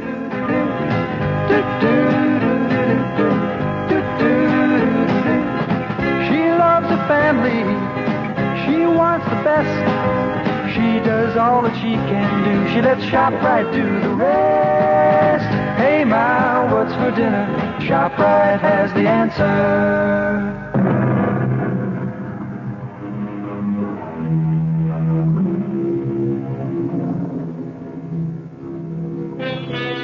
The body of a dead person, given the semblance of life, usually for some evil purpose. That is a zombie. The very name itself is calculated to make the flesh creep and the blood run chill. But on a plane headed for Miami, taking them to their honeymoon, nothing could be further from the thoughts of Steve Ramsey and his new wife, Pat. Oh, I can't believe I have you to myself for these few hours, Steve, let alone a glorious 2 weeks. I don't know what the other associate professors go through, but my first 2.5 years teaching parapsychology have laid me out. I can't wait for those hot sands and warm water. Mm. Can I serve you a drink, sir? Oh, now that's what I call perfect timing. Why not? One more, and I can fly solo to Miami without the plane. Well, then I'll join you. I can't have you orbiting alone. May I get by, please, stewardess? I'm sorry, sir. Just let me move the cart. Oh, thank you. Chris. It is Christopher. It's all right, stewardess. I'll join my friend here for a moment. Hey, Steve, man. Good to see you. Here. I'll move over. Sit down. Chris, you look something else. It's great to run into you. Only just for a moment there, I thought you were thinking of giving me the brush. You? Never. I'll explain in a minute. Oh, Pat, this is Christopher LeClaire. I want you to meet my brand new bride. Oh, this is a pleasure, Mrs. Ramsey. Let me congratulate you on your impeccable taste, Steve. And both of you on your marriage. I'd like to buy some champagne, but you already have your drink. No more champagne, thank you. We've had enough in the last few weeks to float a battleship. At least let me get a drink for myself to toast the bride and groom. He's your old football buddy, right? Yeah. Greatest running back I ever saw. All-around athlete. He could have made it big in the pros. Any sport. Isn't he a prince or something? And his father is the king of Mawisha. I wonder what's bugging him. This is better. A toast from my country. To be a good man is first to have a good wife. Abusantes. Thank you, Chris. And to yours. Yours, too. Oh, yes. Drink to my good health, please. What is it, Chris? You want to talk about it? I wish I still had you calling the plays for me, but this is a different ball game. You know about my father? No. What? He's dead. Oh, no. What can I say? Hang in there, man. Oh, I will be tough, all right. Was it recent? The day before yesterday. I didn't see anything about it in the papers. It wasn't in the papers. He didn't die. He was assassinated. Oh, no. Any idea who did it? There is no proof, but I know. Who? Oh, maybe not by his own hand, but at least on his orders. Hernando Trujillo. The Generalissimo? But I thought he was your father's best friend. And my godfather. His gift to me on my 21st birthday. His own good luck charm. The bracelet of the sacred serpent. The head, the voodoo symbol of life. The tail, the symbol of death. You see, they are woven together. But then why should he? Because, Mrs. Ramsey, my father gave our people freedom. A freedom the San or Indian cannot share. Why not? Because if they had it, they would tear the man who rules them by terror to pieces. So he's planning to move in on Mawisha and annex it. The moment my father's assassination is revealed. A coup d'etat while the people are in confusion with no leadership. That's why I've given up any dream of becoming a doctor. And am going home. A private plane will meet me in Miami to fly me to Mawisha. To save time, I took this commercial flight under an assumed name. You think Trujillo might... I was warned just in time. Less than an hour after I left my apartment, a bomb gutted it. I am a dangerous man to know these days. So, before I do cause any... Oh, my God. Steve, what is it? Two hoods with machine guns. Looks like a sky. Senores, ladies and gentlemen. Oh, my God. May I have your attention, please? That's Juan Garcia, Trujillo's hatchet man. What can we do? Nothing. It's me he wants. Everyone quiet. If you do as I say, no one will be hurt. We are commandeering this plane. Quiet! Quiet! There is nothing for any of you to fear. The plane will land at Miami, and all passengers will be discharged, except for the flight crew and 4 hostages. I repeat, there is no cause for alarm if all of you keep your seats and your heads.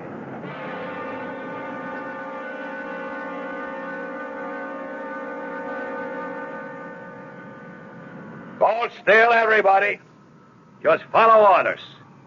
Anyone who doesn't will be shot. Okay. All right. You 3. Up, went into first class. Look, Garcia. No names. No wrong moves. My orders are to bring you dead or alive. I was only going to ask that my friends... Your friends can identify you. We don't want that for a few days. They will only be held as hostage till we are ready. If they do as they are told, they will be released unharmed. Now move. Join the other hostages you were staying with in first class. Steve, I'm so sorry. It's not your fault. You okay, Patricia? Ready, unwilling, but able. That's my gal. Let's go. Just walk ahead of me, nice and steady. Muy bien, mis amigos. Tanka, Roman. Nobody moves till I come back. Okay? Inside. That's it. Go sit by him. Quito, don't let them move till I come back. I'm sorry I got you into this. We'll make out. Are you okay, honey? Well, a few butterflies in the stomach. Yeah. What does he want? To move in and sit down, I think. Better keep him happy. He's a surly character at best. Why don't we sit in these four together? Our friend's a little deaf. If we keep far enough away, we can talk safely, if we keep our voices down. Why are you being held hostage? Any number of reasons. I'm U.S. government. I know who you are. They took a dim view of me for carrying a gun, and they have a pretty good idea of who I am, too. Well, who are you? Hawkins will do. Bill Hawkins. What branch of the government? Well, I think I won't reveal that. I was assigned to see that you cleared the country safely, Your Highness. Someone slipped me a knockout drop in the coffee. That's when I lost consciousness and my gun. You were asleep when I came back. Oh, this is Mr. and Mrs. Steve Ramsey. How do you do, Steve, ma'am? Yeah, hi, Hawkins. How do you do, Mr. Hawkins? Any idea what their plans are? Refuel, clear the rest of the passengers out. Then we head straight for San Dorinde. That's the notion. So, the moment they get our friend Christophe here to San Dorinda, he's a gone goose. He'll just drop out of sight suddenly and for good. Now, my guess is they'll set up one of these goons as a fall guy, have a big show trial, and in the meanwhile return the plane with us aboard. Only, somewhere on the way, we'll all disappear in a puff of plastic bomb smoke. We're just as long gone as the king here. What's the alternative? Distract Ugly there long enough for one of us to disarm him. Garcia and his other boys can only get at us through the narrow passageway between tourist class and here. I can keep them pinned down till you get out the emergency exit. He's a big guy. But I'll admit... Okay, no time to argue. Now, how do we distract him? That's my job. Pat, please, stay out of this. I'm in it just as much as all of you. Watch this. Hey, mister, come here a second. Okay, then, I'll come to you. Take it easy. I just want to ask something. If you can't hear me, I can't speak any louder. Oh, please, come closer. That's it. I just want to ask where the ladies... Watch it. He's strong as a bull. He's broken my arm. It's all right. I have the gun. Stay where you are. Don't let him near you. I'll shoot. What are you waiting for? Just stay like that. Don't move. All right, Guido. Bring up your gun. Chris, you shot him, Garcia. You killed him. I talk him dead or alive. It makes no difference. But that other man, Chris shot him twice. Point blank. It should have killed him. Guido. Oh, no. Don't you know you can kill a zombie?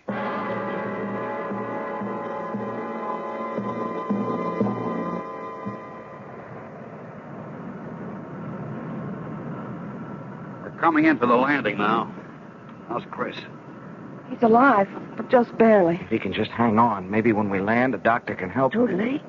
Too late for me. Don't give up, Chris. Take snake. What? The snake bracelet. He wants you to... Here. There. Steve has it, Chris. Good. Listen. You go down Solange. She hide you. Save you. Give her bracelet. But where do we find her? Où est votre tante? Quelle rue? Quelle place? Pense. Avenida de las Muñecas. Avenue of the Dolls. Yes, what number? Oh, Ben. Oh, Ben. Oh, Grace Harper. Take me home. Take me home. Don't se los. Don't se los. Help. This sign of the black bull. We're about to land. Pretty short runway. Better fasten your seatbelts. I'll get yours for you.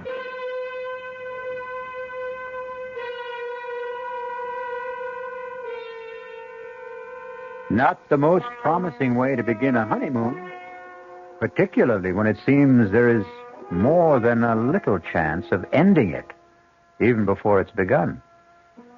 Who knows what kind of reception is ahead for the newlyweds? I'll be back shortly with Act Two. Oh, sure. You can talk about good-tasting diet drinks, but I know. I'm Goldilocks, and here at my taste-testing laboratory, I taste-test them all.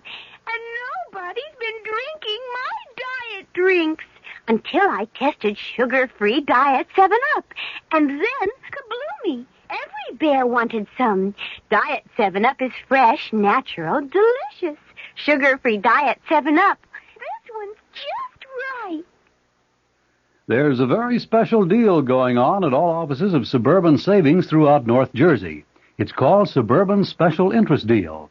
And you'll be especially interested in these savings you get. A top 7.90% effective annual yield on Suburban's limited issue 7.50% savings certificate. And Suburban guarantees it from 4 to 10 years, minimum deposit $2,500. Early withdrawal prior to maturity is subject to a substantial penalty. Suburban compounds interest continuously from day of deposit, paid quarterly. So you not only get interest on your savings, you get interest on the interest. And Suburban offers you the highest interest rate allowed by law. Here's your chance to get a great savings. A top 7.90% effective annual yield on Suburban's limited issue 7.50% savings certificate. Why not deal yourself into Suburban Savings special interest deal in Bayonne, Edgewater, Elmwood Park, Emerson, Hackettstown, Morris Plains, Nutley, Paramus, and Sparta. There is no mystery about the morning when you come rambling with gambling. Good evening mystery fans. This is John Gambling, and every morning, Monday through Saturday, here at WOR from 5 a.m. till 10, we get the crew together to try to put the morning together for you, to tell you what the weather's going to be like, whether there's heavy traffic coming into the city, whether the subways and the commuter trains are running. Bob Harris is in WOR's Weather Center every morning with all that very complicated equipment that he has to help prognosticate the day's weather. We cover sports completely with Don Cricky. In the news department, Peter Roberts, Henry Gladstone, and Harry Hennessy. And up in the helicopter, George Meade or Fred Feldman, keeping an eye on the traffic scene. So altogether, we do try to take any mystery out of the morning. And just to brighten up the beginning of your day a little bit, I think we have some kind of nice, listenable, and tuneful music. So tune in tomorrow morning or any morning for Rambling with Gambling. Now, back to the mystery.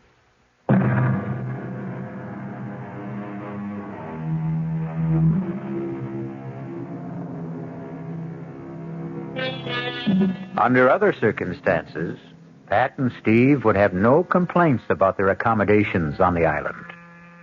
Drained and exhausted, the silk-sheeted bed in an expensive suite is an alluring invitation to sleep. Except, even if you're dead to the world, who wants to become part of the world of the dead? Steve, is it possible? Could there really be such a thing as a zombie? No, of course not. It's just a superstition. But you saw Chris fire 2 bullets right into his body. Yes. And he didn't even flinch. Cogito ergo sum. What? I think. Therefore, I am. Pat, look, under any other circumstances, I'd be fascinated. But, I mean, this is my field. And you do believe that there are walking dead? Do you Do I believe that a man can be exhumed from the grave and life breathed back into his corpse? No. No, I can't accept that. That's beyond my credulity. But I've seen things in parapsychological experiments and in psychic research that... Honey, the power of supernatural belief is beyond belief. The right subject, particularly one of low mentality, under hypnosis, is capable of incredible feats. Superhuman strength, no sensation of pain, no shock reaction. Oh, Lord. Now what?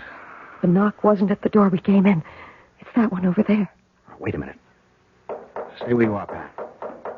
Yes? Who is it? Bill Hawkins. I'm in an adjoining room. Is there a bolt on your side? Yeah. Half a sec. Hi, Bill. Listen, we've got to talk. What's the sense in talking? Hello, Pat. Hello, Bill. How's your arm? Feels fine. They did a real good job of patching it up. I just wondered before we all turned in if you had a radio in here. There's one right over there. Good. Mind if I turn it on and see if I can catch some news? Uh-oh. Only one band. Well, let's see what it's got. Hey, I see they provided you with a meal, too. I never even noticed. Pretty good grub. You should try it. I wouldn't touch it. Nor I. Look, I don't see how well. All right, we can cut the comedy now. This place is bugged. The radio ought to block us out. Now, we've got to plan some kind of escape. How? I may have that lined up. It's where to hole out after we bust from here that's got me stumped. I've got a possible answer to that. What? Saint Solange. Who? Chris's aunt. She lives here. Where? Avenue of the Dolls. It's a long, winding street. Any idea where? You know it? Well, I spent 6 months on Secret Service here before we closed down our embassy. Did he give you a cross street, a number? He was pretty incoherent before he died. When I asked him, he just sort of rambled on about the great serpent and the black bull or something. The serpent is the basic symbol of the voodoo religion. Black bull I never heard of in this liturgy. Wait a minute. The chicken in the Obeah cult is a sacrificial animal considered to... Maybe it was the black pull. He was trying to say black pullet. Does that mean anything to you, Bill? Yeah, wait a minute. It's sort of a souvenir shop. You know, a typical tourist trap with straw hats and dolls and voodoo drums, you name it. Yeah, well, could you find it? Sure, it's not far from here. But how do we get out first? You got slacks on. Good. You got a dark scarf to cover that blonde hair? Right here. All right, come with me. Walk soft. Keep your voices low. Turn up that radio a little. Roger. I'll pick up the door.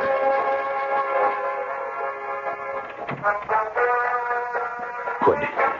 Come on. Leave it open. Come over here to my window. Keep off to the sides. Now look down. There's one of those zombies down there. But you see, there's a balcony and steps that lead to the street. With something subhuman, or maybe I should say superhuman, armed with a gun right at the bottom of them. If he's cold-cocked, it isn't going to do him any good. Bill, you have a lot of guts, but you're no Muhammad Ali, and the only strength I have is in my brain. Hold out your hands. I'm going to give you the equalizers. Steve, with his fist wrapped around a roll of nickels or quarters, a 13-year-old boy could deck Joe Frazier, given the chance to blindside him. Yeah, but we haven't got... Keep your hands out. Now, this is a salt cellar. Same difference. I'm spilling the salt into your left hand. Wrap the other around this heavy crystal. I'm doing the same with the pepper. Now, you, Pat. Oh, I wouldn't know You're how going to cover us by making a diversion. Pick up that glass water pitcher there.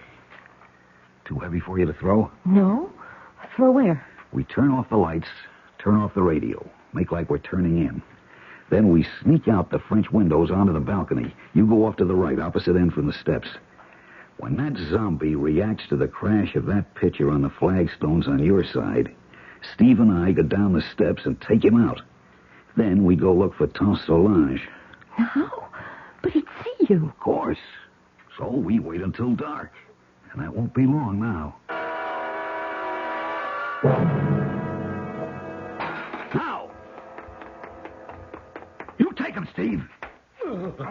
He's still not out. I'm throwing the pepper. Throw the salt in his eyes. They are. Watch it. I I think I killed him. Well, don't stop to find out. The light's going on. Come on, Pat. We'll have to run for it.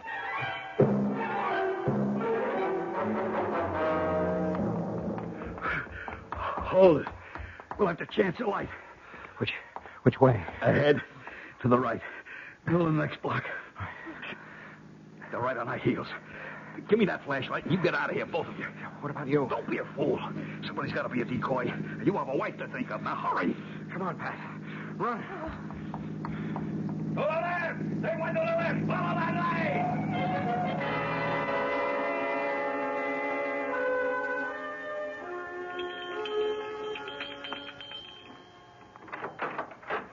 Yes? Count de Solange. Who wants her? I am Christopher's friend with my wife. We are running from Tuxedo, the Generalissimo. Christopher told me to seek refuge here and to bring you this. The great serpent. A moment. Enter, my children. Quickly, quickly. So, turn out your lights also. We must hide like cats in the dark.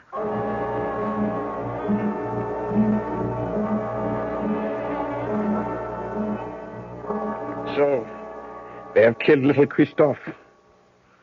First my brother, then his son. Well, he will be made to pay. An eye for an eye, a heart for a bleeding heart. Now shall the tyrant bleed. Now at last my curse shall enter his vitals. Now will the great serpent uncoil and strike Hernando Tuxedo dead. Oh, it wasn't the Generalissimo who shot Chris. It was a man named Garcia. Garcia. That jackal puppet dangled by the strings. That less than nothing with no mind or will of his own. Is he a zombie, too? What do you know of zombies, my child? Nothing, except what I saw on the plane and what my husband tried to tell me. Oh, you're a teacher in college, Monsieur Ramsey, no? Yes, and much of my studies are in the supernatural. You believe in zombie? Well, no, not altogether. Very well. We shall put our beliefs to the test. It's a doll, like the ones you sell in the store here. Not quite the same. This one is like the souvenirs of El Generalissimo, with this difference. I've been a long time making him. You see, the straw is from his favorite horse's stall. The beard is made from the combings of his hairbrush. The eyes, J-chips from a dress coat button. The boots from the fingers of an old glove. This is a voodoo doll. All of him is made with things that once belonged to Tuxedo. Only one last thing I needed to make the spell work. The weapon. Now at last I have in my hand the instrument of destruction. I straighten out the circle, turn the head to the sky, and death, the tail towards the ground, and strike! What have I done, Mr. Ramsey? You drove the bracelet like a knife straight through the doll's head. From temple to temple, Hernando Tuxedo will be dead by midnight, and we will all be free. You still do not believe. Let us find how strong your science holds against my faith. Tuxedo's men. The doll. They must not find the doll. Help me pin it under my skirt. Oh, my hands are shaking so much. Bon, just in time. So, meet again, Senor Ramsey. How did you find us? Your friend Hawkins. He gave us away? Senor Ramsey, every man will give anything away with the right persuasion. Senor Hawkins took longer than most. He was very foolish. What do you mean? Since in the end he told, why was it worth dying for? Vamos, we must not keep the Generalissimo waiting.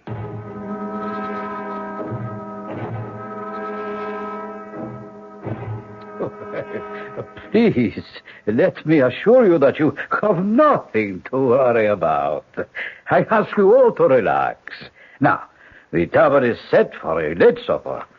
I am sure you must all be famished after a long and difficult day. Won't you be my guests? Prisoners, you mean? Trujillo. Ah, yes. La bonne Princess Solange, I am honored. I had no idea you had come to live among us. I've been here longer than you know. Ah, yes, I must speak to my secret police about that. Had I been told you were honoring our country with a visit, I would have arranged a more suitable welcome. I am sure you would, by disposing of me as you did my brother and my nephew, Christophe. I suppose it would be impossible for me to convince you that I had no hand in the death of King Francois. The sad truth is that his heart failed him. His death was a natural one. Lie upon lie. But one truth you cannot twist. The death of my nephew. Did you see him die? There are 2 witnesses before your desk who did. Excuse me a moment. Garcia, are you ready? See, now. We must wait for a moment. For what? You will see. Senora Ramsey, let me ask you a question. What? Did you see Christophe Leclerc die? Yes. And you, senor? Yes. You are quite sure? Of course. Yes. Look, what are you trying to prove? Not I. I will let him show you that for himself. You see? Chris. Monsieur Baby. Steve. He's alive. It's Chris. Chris. Is it really you? Sure, man. Sure. Don't you know me? There is no mistaking the tall, lithe figure, the regal bearing, the proud, handsome face. All those belong to Christophe Leclerc. He might easily have remarked, as Mark Twain once telegraphed, "The reports of my death are an exaggeration." We'll return shortly with Act 3. Some research experts say you can't taste the difference between beers. Well, if they're right, then Anheuser-Busch wastes a barrel of time Beechwood aging Budweiser. Only they don't think so. Brewing beer right does make a difference. And they're betting a bundle that you can taste the difference in Bud. When it comes to brewing Budweiser, the Anheuser-Busch choice is to go all the way because they still care about quality.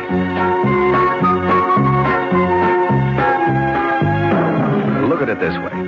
If the Bud people have a choice between what some experts say and what beer drinkers say, well, you'd better believe they'll go with you beer drinkers every time. When you say Budweiser, you've said it all. Anheuser-Busch, St. Louis. Tomorrow, Monday at Abraham and Strauss, huge savings on broadloom and on broadloom remnant rugs. From one of America's top carpet mills, A&S snapped up a very special purchase of mill trial velvet broadloom.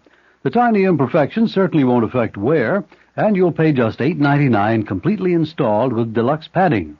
$8.99 a square yard for lush all-nylon pile velvet broadloom. If perfect, the price would be $14.99, so you save $6 on every square yard.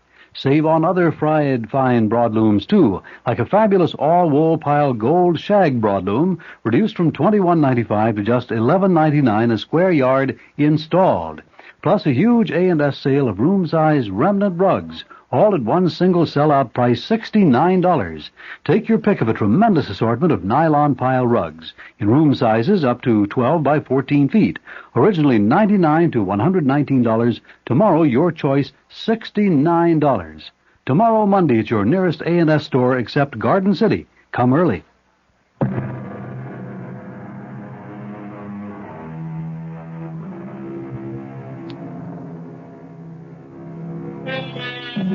At the shock of the reincarnation of a dead man appearing from the grave, it is not surprising that his friends and relatives are literally frozen in their tracks. Under the circumstances, then, it is only decent courtesy for the returned corpse to break the ice. Tante Solange, qu'est-ce que c'est? Have you no greeting for me? Ah, mon pauvre, je te remercie pardon. Forgive me. I thought never to see you again. But here I am. Ah, mon cher baby, mon cher baby. Well, now, here is a reunion worth celebrating. That was a pretty rough wound you had, Chris. Worse than it looked. Thank God. It was mostly flesh damage.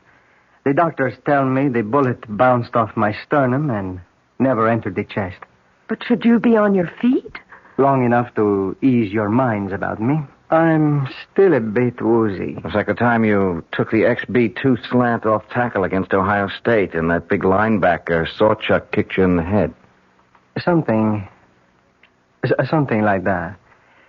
Tell them the good news, El Generalissimo. Set my aunt's mind at rest.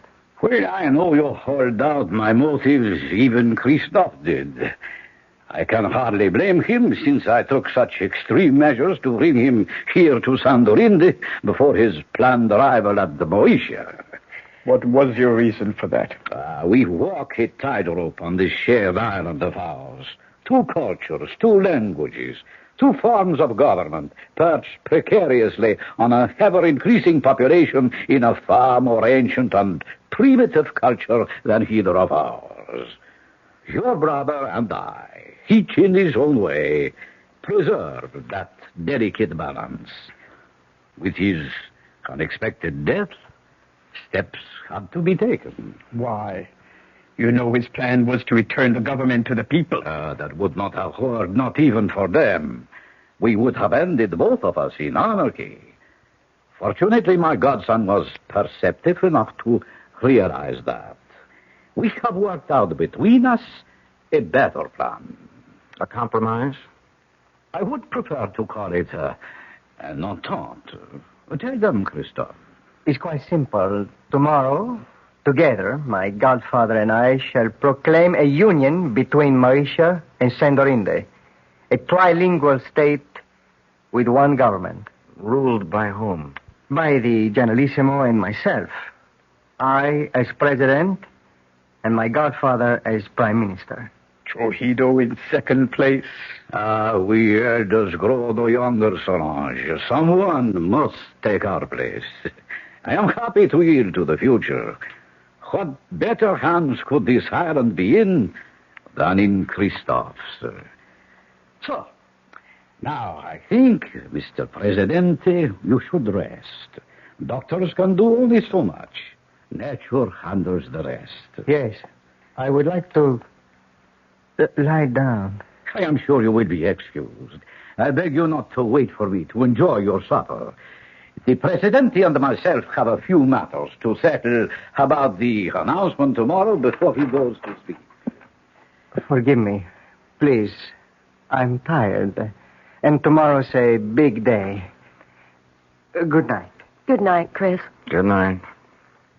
Adieu, mon baby. Goodbye.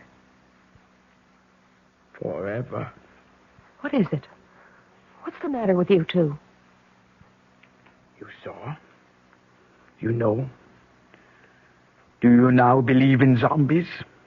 What are you trying to say? That wasn't Chris who was here just now. I don't understand. You don't know him as I do.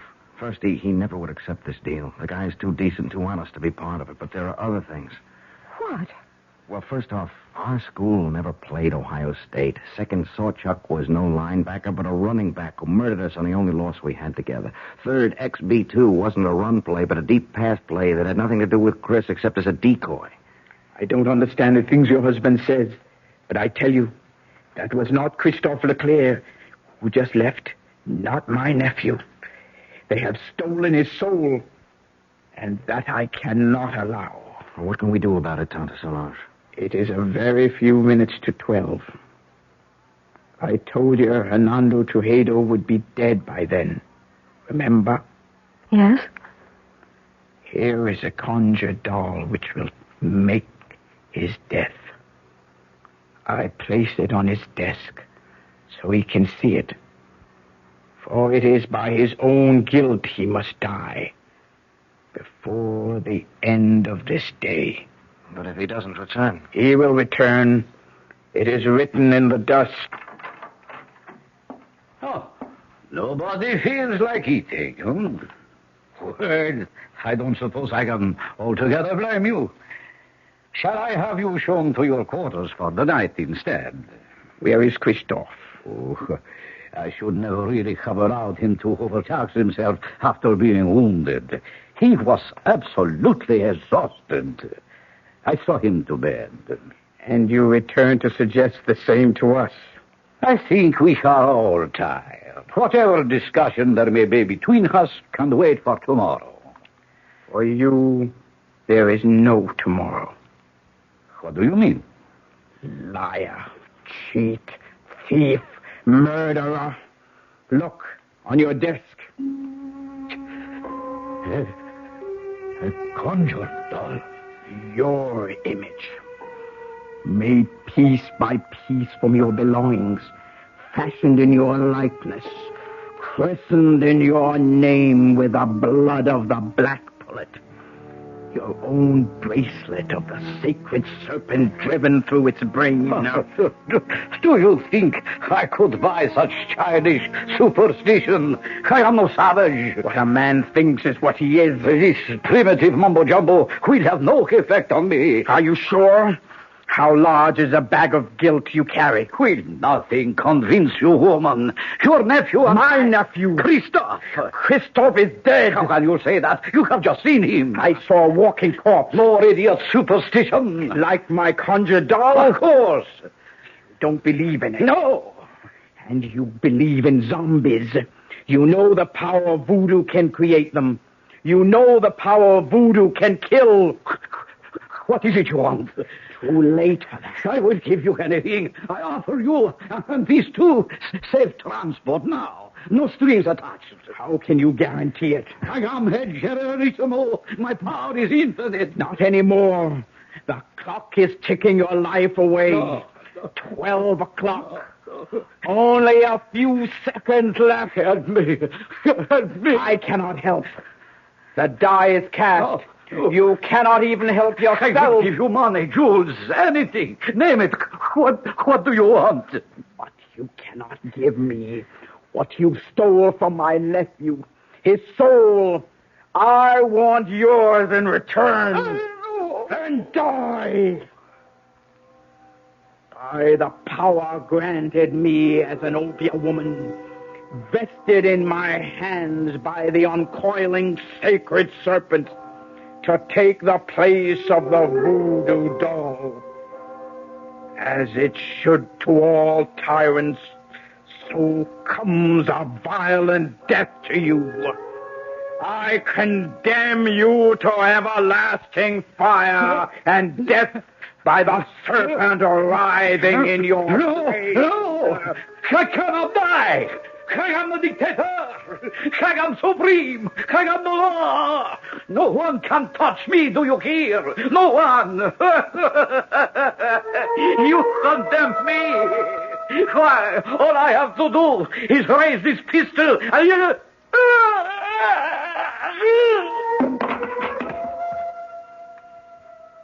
What happened? I wouldn't like to guess. Does it matter? He's dead. Are you sure? He's dead, all right. Now what? Gotta get away. Escape somehow. Yeah, only how do we get through the palace guard? At least I have his gun. We'd better try and make a run for it. We have to rescue my nephew first. But Countess Solange, he's our enemy now. I still must rescue him. Mi perdona, generalissimo. Let him see me on the gun! That's for Bill Hawkins. Pat, tell him to run for it. I'll try to hold him off. You can't kill dead men with that. Garcia, yes, but not a zombie. Hand me that salt cellar. Here, but what good... Salt is the only thing that will kill a zombie.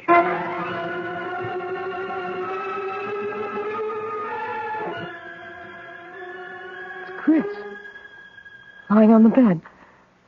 Is he... No. No, he's still breathing. He's just asleep. Leave me alone with him. Go if you want to, but leave me with Christophe. Will you be long? As long as it must take. Go. Well, we can't find our way out of here without you. We'll wait. Oh, great serpent who coils about the sky and holds our world together. Help me now. Help me to break the black magic that chains my baby to a living death. Help me to bring his soul home to you. Christophe. Christophe.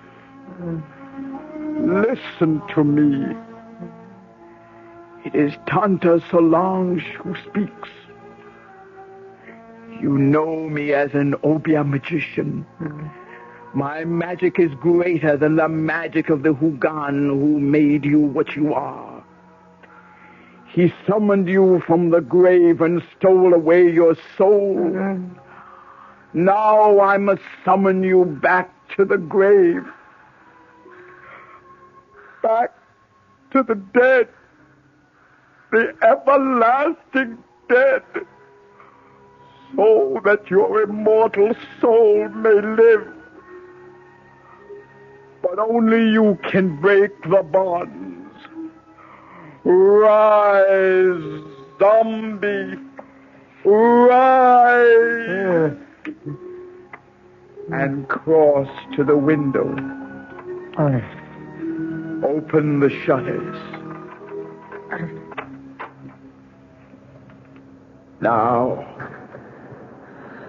Now, open your eyes and look at the sea. No! No! In the name of the great serpent, I command you, open your eyes.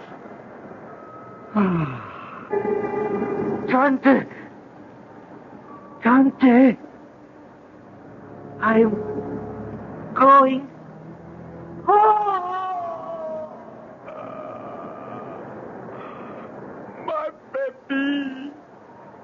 My baby! Tante, are you all right? What happened to think? His body may be dead, but his soul is safe. Christophe is home at last.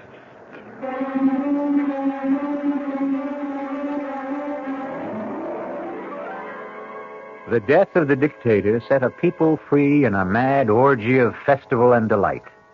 In the wild celebration that lit up the city, no one had time to pay any attention to the three somber people who found their way back to the hotel. For Pat, Steve, and Tante Solange, there was sadness, but solace, too. The king was dead, but so was the zombie who might have held him prisoner for eternity. I'll return shortly. Hi, Ms. Goldilocks here. Professionally taste-testing diet drinks can be very difficult, but I just had to bear with it. Then I found sugar-free Diet 7-Up. It doesn't taste like other diet drinks. It's fresh, light, natural, delicious.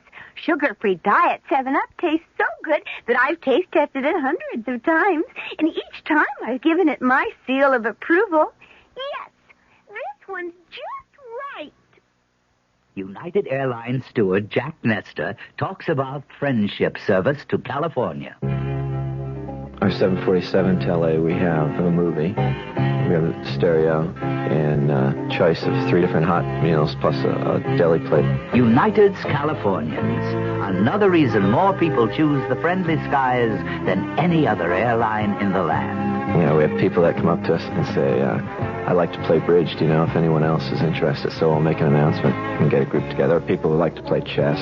It seems like on a 6-hour flight, you can do a lot more for people. You know, you get off feeling like you've done something. Come along, sing a song, people down the line. The friendly skies of your land, United Airlines. United has 7 daily non-stops to California, including wide-body jets to Los Angeles and San Francisco every business day. This is Patricia McCann, and we'd like to tell you what the McCann program is all about this coming week. Monday, Dora McCann gives some good ideas on how to prepare the best food buys of the week. Tuesday, we begin a 2-part series on nutrition against arthritis, diabetes, heart disease.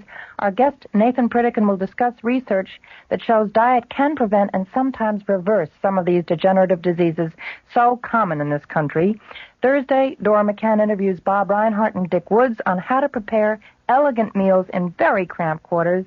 And Friday, the program will be in praise of mothers and housewives when Ariana Stasinopoulos, author of The Female Woman, gives her argument against the women's liberation movement.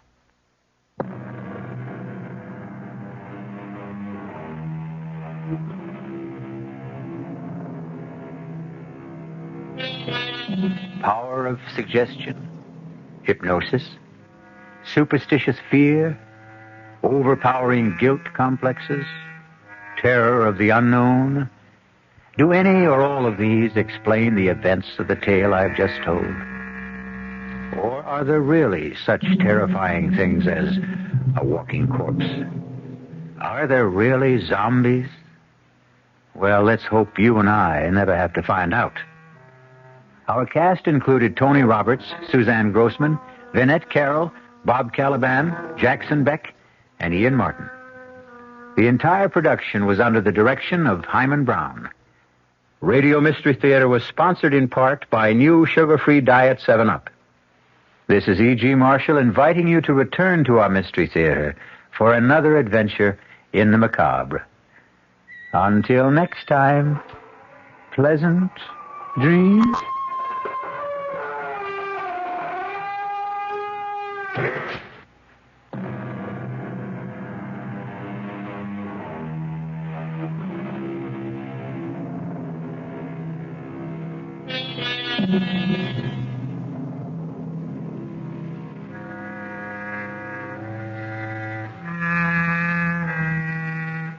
The WR Mystery Theater has been brought to you by ShopRite Supermarkets, where you get a lot more for a little less, and by Suburban Savings with offices throughout North Jersey. The preceding Mystery Theater program is furnished by the CBS Radio Network. Thank you, Bruce Elliott. Good afternoon. It's time now for the latest news in brief from the WOR newsroom. President Nixon today rested at his mountain retreat in Camp David, Maryland, as the House Judiciary Committee prepared for the start of impeachment hearings. That panel is expected to begin assembling information on Tuesday in its quest to determine whether to bring charges against the chief executive. A survey by the Gallup organization says that the White House apparently gained little or nothing in the way of public support by releasing transcripts of Watergate tape recordings. The Gallup poll says 700 persons were questioned after that release. And the finding was that 17% had a higher opinion of Mr. Nixon because the transcripts were made public, but 42% said they had a lower opinion of him. A prominent Democratic senator, Henry Jackson of Washington, hammers away at the Nixon administration's economic policies. That story from WOR's Bob Brady. Senator Jackson put his own label on the economic policies of the Nixon administration. He called it elephant economics. Jackson, a potential candidate for the Democratic nomination for president, says there's no better symbol to represent the slow and sluggish economic state of the nation. Everything that is going up should be going down. Everything that's going down should be going up. We have our interest rates at the highest rate in history, with no end in sight, and with the only remedy for all of this is to put the economy of the United States into a major recession that'll hurt everyone. Jackson says the working man has taken an economic beating because the Nixon administration has been made ineffective by the loss of confidence in government as a result of the Watergate crisis. For WOR News, Bob Brady reporting from the Hotel Commodore. The senator is in Manhattan to speak before a meeting of the League for Industrial Democracy. If computer projections are accurate, France will soon have her first non-Gaullist president in 16 years. The computers say that the communist-supported socialist candidate in today's presidential elections will come up with the most votes, but not enough to win outright. The The projections, that is, say that Francois Mitterrand will get about 44% of today's ballots. A conservative candidate is projected to run second with 33%, and the Gaullist hopeful is running a poor third. On the basis of these projections, Mitterrand and the conservative will face each other in a runoff 2 weeks from now. Top diplomatic officials of the United States and Russia were at work in the Middle East today. State Secretary Kissinger flew from Jerusalem to Jordan's capital city of Amman. There he is briefing King Hussein on details of recent negotiations for disengagement of Israeli and Syrian troops in the Golan Heights. A high-ranking official in Kissinger's party says that so far, they have managed to scale down the level of violence along the truce line. Checking sports, Milwaukee has defeated Boston 97-89 to tie that NBA championship playoff series at 2 games apiece. And the Stanley Cup semifinal decider at Philadelphia, the New York Rangers are tied with the Flyers, 1-1 after 1 period. In baseball, the Mets blew a 4-run lead and fell before San Diego in the first of 2 at Shea, 5-4. In the second game, the Mets lead the Padres 2-0 in the 5th inning. In Kansas City, the Yankees trail the Royals in the 8th inning, 4-2. And we'll have the latest weather after this forecast for New York City and vicinity. Cloudy and cool tonight, with rain likely developing towards morning. The low tonight in the mid-40s. Tomorrow will bring periods of rain into tomorrow night. The high in the mid-50s tomorrow. The low tomorrow night in the mid-40s. Under cloudy skies in mid-Manhattan, the temperature... CBS Radio Mystery Theater presents...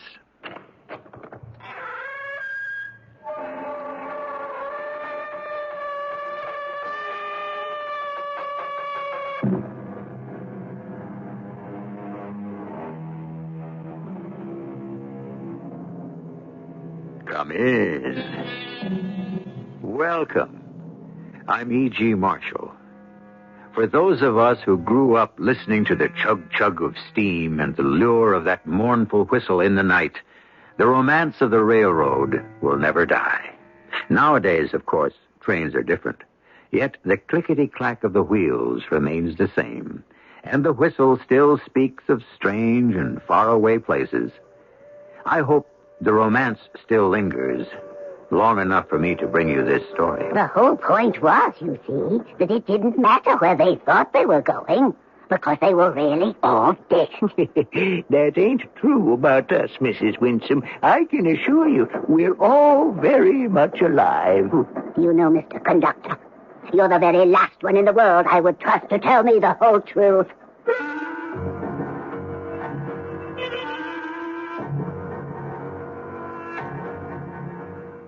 Our mystery drama, Journey to Somewhere, was written especially for the Mystery Theater by Ian Martin and stars Norman Rose and Carol Teitel.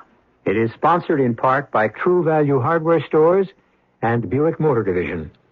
I'll be back shortly with Act One. Why are so many people buying Buick's new Century? Well, it depends on who you ask. Mrs. Marcia Resnick? It holds the road, and it drives really smooth. It's nice. And Mrs. Phil Jackson? I like it because it's roomy.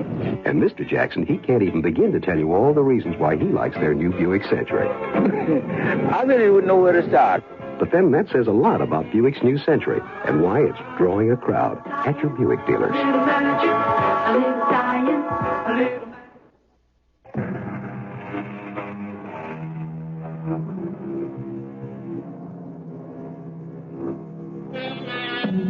On a certain day, in a certain year, not so very long ago, a certain train pulled out of a terminal in one of our major cities and headed north. It was traveling what was little better than a spur track. There were few stops along this line to Skeffington Junction, and just as well. For weeks, this part of the country had lain gasping in the clutch of one of the most bitter winters in Weather Department history. For the record, the locomotive was number 711. A cosmic joke, considering all the bad luck this train carried with it and was heading into. Sounds almost like a ghost train, doesn't it? I beg pardon? Maybe I should beg yours. A silly sort of remark, I guess. What I meant was, all this snow, it muffles the sound, sort of a dreamlike quality. I was thinking the same thing. Looking out the window, a world smothered in white silence, swallowing up, absorbing the sound. It is a ghost train. a sad opening gambit for a conversation. Forgive me, my name is Henry Thorpe. How are you, Mr. Thorpe? I'm Julie Conrad. I suppose I should say was. Oh, now, don't tell me that you're a disembodied spirit. It isn't something I can joke about. Not after 23 years of marriage. Oh, I'm sorry. You're widowed. No, it hurts a lot worse than that. Divorce? That's the polite name for it. It can be a dirty business, Mr. Thorpe. Just for your information, if you've never been through it. I haven't. My wife died. Oh, I'm sorry. Well, it's some time ago. Does one make adjustments? Well, I guess it's up to the individual. I have not been roaringly successful, or I suppose I wouldn't be on this train. Nor, I suppose, would I. It might be interesting to pursue just what that means. I beg your pardon, sir, but could the lady please take care of my patient? And could you help me? Oh, get the conductor. Oh, dear lady, what is it? My patient is in the seat just across the aisle, a few seats back. She's not ill, just elderly. Her name is Mrs. Winsome. Mr. Thorpe, help this woman. I'll go and take care of Mrs. Winsome. Yes, of course. Now, what can I do for you, nurse? We'll need the conductor. Would you get me to a hospital? I'm having, I believe, an acute appendicitis attack. All right. Now, take it easy, nurse. Mrs. Winsome? Oh, yes? How did you know my name? Well, I'm sitting a few seats in front of you. Your nurse told me your name. Did she? Oh, but what happened to her? Well, I'm afraid she's not feeling too well. Dear me, that's rather strange. Why? Because she's supposed to be in charge of me. Well, you aren't well? Of course I am. Just the way they feel. They? My daughter and that dreadful husband. They just wanted to get rid of me. So they stuck little Miss Brown with cutting me off to be incarcerated. To be what? Locked up in a nice, safe nursing home. Mrs. Winsome, could we talk about you a little later? Of course. Everyone always wants to talk about me a little later. But somehow the time never comes around. Who did you want to talk about? Well, just for the moment, your nurse. What's the matter with her? Well, she thinks she may be having an appendix attack. Oh, dear. Then we must stop the train immediately. Well, I think they're discussing it. I mean, I see Mr. Thorpe is talking with the conductor.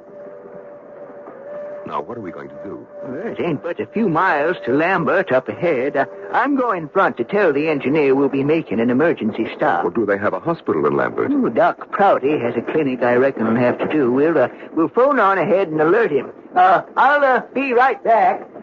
He said there is a doctor. Yes, that's right, nurse. I hope that solves me. Now, what am I going to do about my patient? Surely we can find accommodations for her, too. Oh, you don't understand. She can't manage alone. And besides, she should be gotten to the sanitarium as soon as possible. Where is the sanitarium? In Skeffington Junction. It's about 6 or 7 minutes from the station. Do you know the town? Well, I was born there, but I left a long time ago. Do you remember Little Falls Ridge? With the big Indian teepee on top of it? Oh, bless you. That blew down years ago. They've got the sanitarium there instead. If only... Now, you just try to rest. And don't worry. I'll get your patient there for you, okay? That is a load off me mind. Now, if you go by my purse, there's a big envelope beside it with all the papers. Would you bring it, please? Well, I don't like to leave you alone. No, I'll be all right. I want to check and make sure you have everything. Oh, I think we must be coming into Lambert now. Be a second. Miss. Yes, sir? This lady isn't feeling well. Would you mind keeping an eye on her for just a minute? Well, I don't know if I can... Please, it's an emergency. Oh, okay, sir, I'll do my best. I'll be right back. Ma'am, excuse me, but, this man asked me, could I help you? Is there anything I can do? I'm sorry you heard. If you just tell me how I could help you. Ma'am? Lady, wake up. Please. Oh, mister. Oh, where did he go? Hey, watch it, lady. Don't fall off the seat. Hey, you? Hey? Yeah, you. Come here. Will you please help me? Help me. What's the matter? Your mother passed out or something? No, she's not my mother. She's just some woman that's sick. Now, here, help me get her back on the seat, will you? Well, why not? Give me a lift right here, okay? Okay. There. She's all right. Hey, what's the big idea of the train coming to a sudden stop like this? It's coming into a station, I guess. Yeah, I don't see nothing out there but snow and snowbanks. Hey, where'd that conductor go? Search me. Hey, what's eating you, whoever you are? Nothing. I just don't like it. Why should we be stopping here? What's the matter? You act like you had cops on your tail. Hey, I never said that. Okay, miss. And you, son. Thanks for helping out. I'll take over now. Hey, you know why we're stopping here, mister? Yes, to get this lady to a hospital.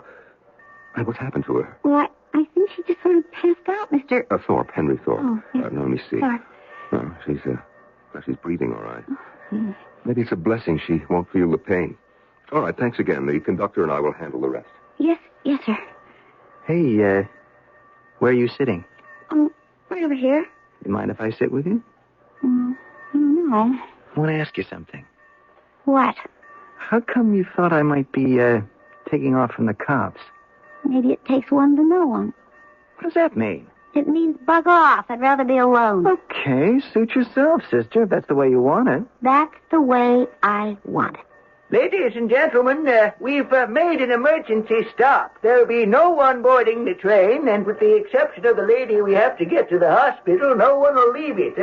There's a bad storm out there, and we'll be pulling out first chance we get, because we're running late. How long do you think we're going to have to hang on this whistle stop? I don't know, till they get the nurse down to a hospital, I guess. What's going to happen to the old lady she was taking care of? Well, Mr. Thorpe said he'd look after her. Who's Thorpe?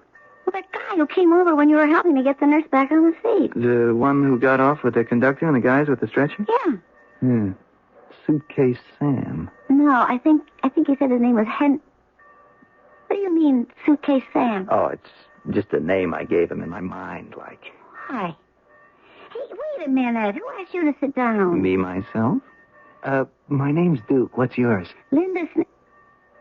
Now, what's it to you? Well, does it hurt to know your name? Linda what? Goes both ways. Duke what? Okay, so, Linda Duke. How come you call Mr. Thorpe Suitcase Sam? Oh, that. You ever notice the way he hangs on to his briefcase? Ever since he got on the train, no matter what he does, he never lets go. Helps out the old lady, lugs the briefcase. Goes off the train, it still goes along, like it was chained to him. How come? Well, he has important papers in it. Money, I don't know. Why? This crummy old train, headed for practically nowhere. 5 of us in this coach now that the nurse is gone. Ever stop to figure what brings us all here? No, I got my own problems. Sure. We got problems, all of us. Hey, who are you? I told you, Duke, a student of life. Well, what are you trying to say? There are 5 of us right here, and we've got one thing in common. We're all on the lam, running like hell from something or other. Okay, everyone, we're sorry for the delay. You'll be glad to know that the lady who is sick is in good hands. By now, in spite of the weather, she's at the clinic about to have her appendix removed and in A1 condition. So we'll be getting rolling again. Did you hear what the conductor said, Mrs. Winsome? Oh, yes. In spite of my age, my hearing is quite unimpaired. Tell me, is Nurse Brown all right? Well, I believe so. Excuse me, Mr. Thorpe, just collecting tickets. All the excitement for clean slipped my mind. Oh, sure, conductor. Here's mine. The other lady... I got the 2 young people and her. Just Mrs. Winsome's and the nurse left. Miss Brown put them right there on the back of the seat. That's right. Let's see. Huh. One way for you, I reckon. Return ticket for her. Should have gotten that to her. How do you know the return isn't for me? Well... Or for Mr. Thorpe? Is it? Well, no, the return trip was Miss Brown's, the nurse. Cozy, isn't it? 5 of us left on the journey. All one-way tickets. They aren't they, conductor? Why, yes. My, what a night. Can't see anything out of this window. For all we know, we could be plunging straight into a void. Well, I doubt it. As long as the train stays on the tracks. They do lead somewhere, you know. Do I? Do you? I wonder where. Skeffington Junction. That's where I'm headed. Are you sure? I don't quite understand. I saw a play once about some people on an ocean liner traveling in a fog. And none of them really knew where they were going. Oh, yes. Outward bound. That's right. The whole point, you see, was that it didn't matter where they thought they were going. Because they were really all dead. Well, that ain't true about us, Mrs. Winsome. I can assure you, we're all very much alive. And there was a steward on the ship just like you. Do you know, Mr. Conductor, in this circumstance, that you are the very last one I would trust to tell me the whole truth? We shouldn't pay too much attention to the vagaries of an old lady who is on the way to being institutionalized. Or should we? The passengers are an odd assortment of lost, unhappy people. What urges them towards Skeffington Junction? What is there for them, if indeed they ever reach it? And if they don't, what will be their ultimate destination? I shall return shortly with Act 2. This year, give Mom a gift she can appreciate long after Mother's Day is over. Like a name-brand kitchen appliance from True Value Hardware stores. Hi, Pat Summerall to suggest you give her a Presto Fry Baby deep fryer.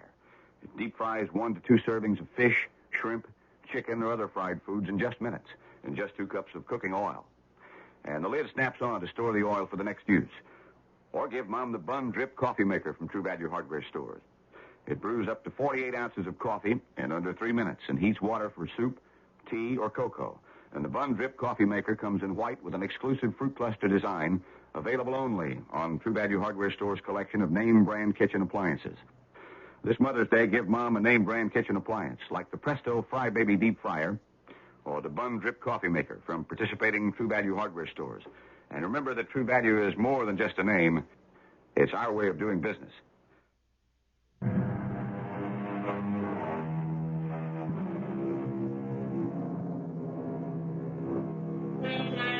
The night is a blur of swirling snowflakes. The searchlights from the locomotive bombard the gloom.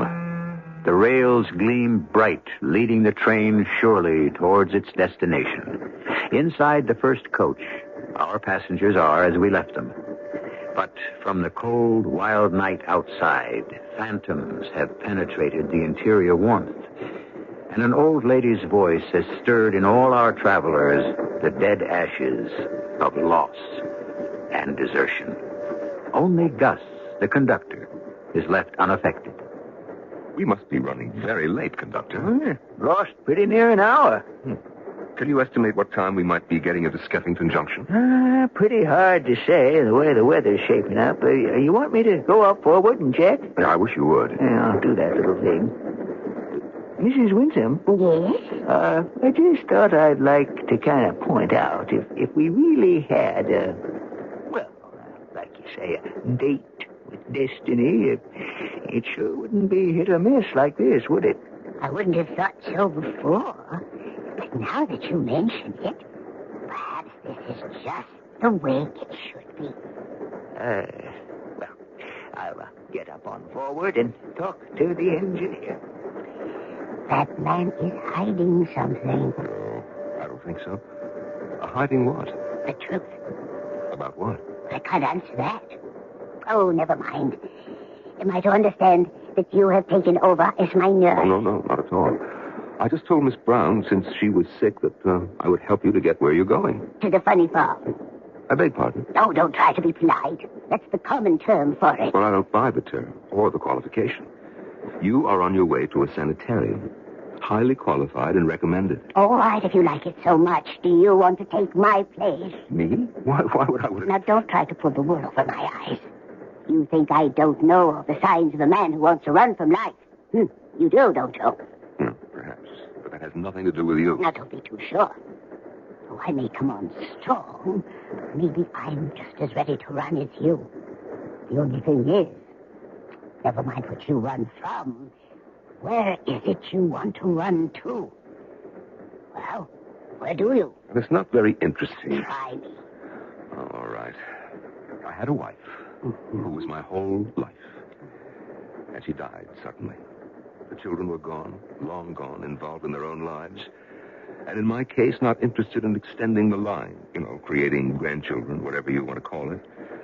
And suddenly I don't know, I was up against a blank cliff. End of the road. I did a complete flip-flop. You'll have to explain that for me. Maybe also for myself. You see, I was born poor. We were so poor that when I was 8, I was let out for adoption. I never knew my parents, who died very young. It was only in the last years when I couldn't find roots with my children that I tried to go back and find them with my parents. Did you? No, not really.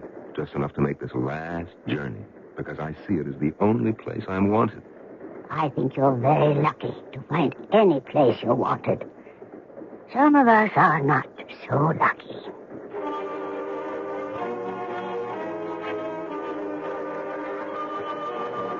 Mind if I sit down for a moment? Oh, no, why not? But what about your charge? Mrs. Winsome is enjoying the kind of sleep that only the very young or the very old seem to be capable of. You sound a little bitter.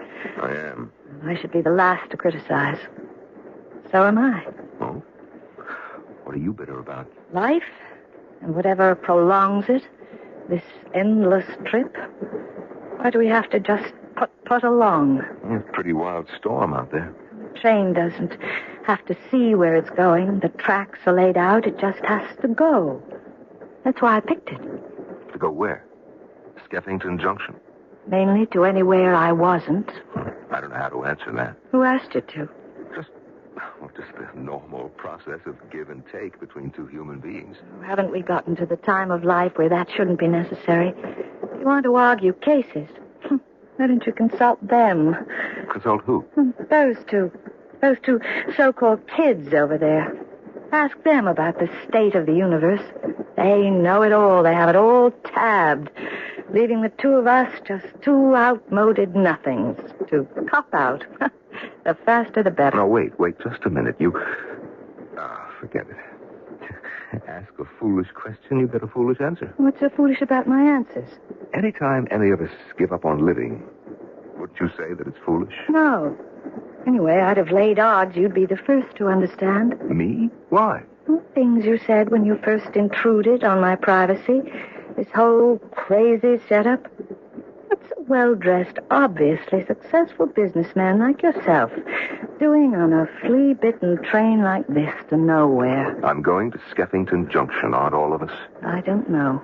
There aren't any other stops between here and there. Well, then that must be where we're going. Don't tell me you have business there. Well, as it happens, I have. Don't you? Not really. This is a pleasure trip? That it is not. Definitely not. Well, then why... Oh, call it a stepping-off place? To where? That's a good question. Why don't you ask the others? Except poor little Mrs. Winsome. She knows where she's going. It really is the end of the line for her. Well, it might not be so bad for her. You're an optimist. And you? Since the roof of my world fell in, I expect only the worst. Now, look, Mrs. Conrad. You're a young woman. You lost a husband recently, all right. You'll weather the storm. You'll find a new life. I don't want a new world. I want the one I had. I just wish I was dead, since I might as well be. Well, that is a bit rugged, Mrs. Conrad. Well, that is the way I feel. Takes all kinds of women, I imagine, to make a world. My kind, or maybe it's just me. My kind is symbiotic. Symbiotic? Forgive me. I once was a biology major. Symbiosis is the living together of two different but mutually interdependent organisms. Take away one of them, and the other dies. Well, there couldn't be anything much different than man and woman, could there? But your husband... Oh, he's a survivor. He'll adapt. Not me. Without him, I'm dead. So, you're running away. Or towards... Toward what? Skeffington Junction. It's a miserable, scrubby little town, you know, except for the hotels. But it's a jumping-off point for one of the most glorious sights in the world. Those wild, cascading, plunging waters with the spindrift hanging in the air to condense in your hair like diamonds or pearls. He said I was wearing a Juliet's cap. I was in fairyland or Camelot, or you pick your own heaven on earth. And it never changed till it changed. I spent my honeymoon in Skeffington Junction. Began my whole life there. So did I. I was born there. Is that why you're going back? More or less. To try to find a new life? No, that isn't possible for me. But it could be for you. Oh, no way. I'm just going there to say goodbye. Mrs. Conrad, forgive me, but Look, Mr. Thorpe, if you have an urge to save a life, forget the two you've squandered yourself on so far. The two? Mrs. Winsome and me. Why don't you concentrate on the really lost? I don't know quite what you mean. Another of my failures was my children. Not so much unlike those two. Why do you suppose they're going to Skeffington Junction? I wouldn't have the least notion. Oh, you are a very persuasive man. If you have this missionary urge, go save a couple of souls young enough to maybe make a difference in the eternal balance. Oh, you misunderstand me, Mrs. Conrad. I'm the last person to have any missionary urges. In my own way, I'm just as dead as you profess to be.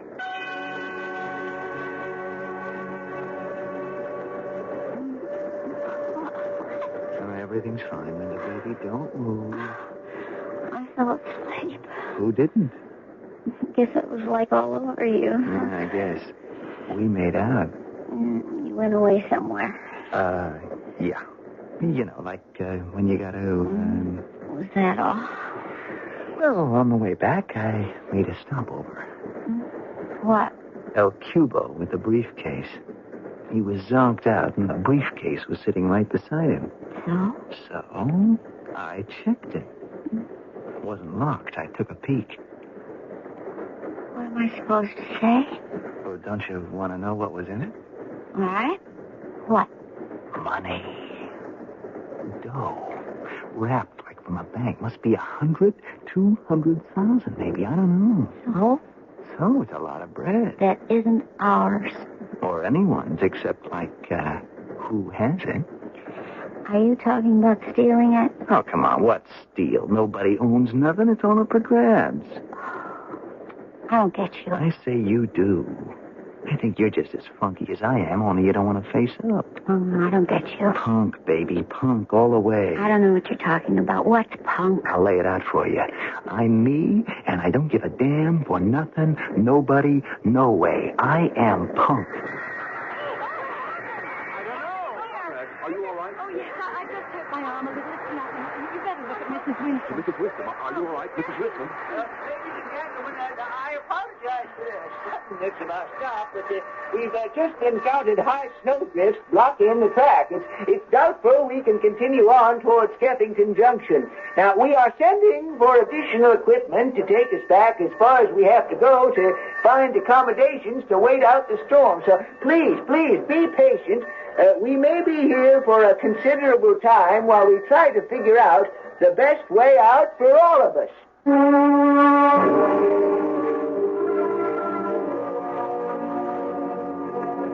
The best way out for all of us. An old lady who is being railroaded into an old folks' home against her will. A woman who feels her life is already over. A man who has turned from the living to the dead. A self-confessed punk who cares about nothing but himself. And a young girl whose secret is still locked behind two dark and frightened eyes. What is the best way out for all of these? I shall return shortly with Act 3. Maybe you've got a neighbor who just bought a new Electra, and he's gotten so smug and self-satisfied lately you can't stand it. Well, look at it this way. If you had just gotten a car with all the luxury and prestige of Electra, and a trim European-like design that makes it easier than you might imagine to park and maneuver in city traffic, wouldn't you be a little insufferable for a while? We thought so. The new Electra at your Buick dealers now.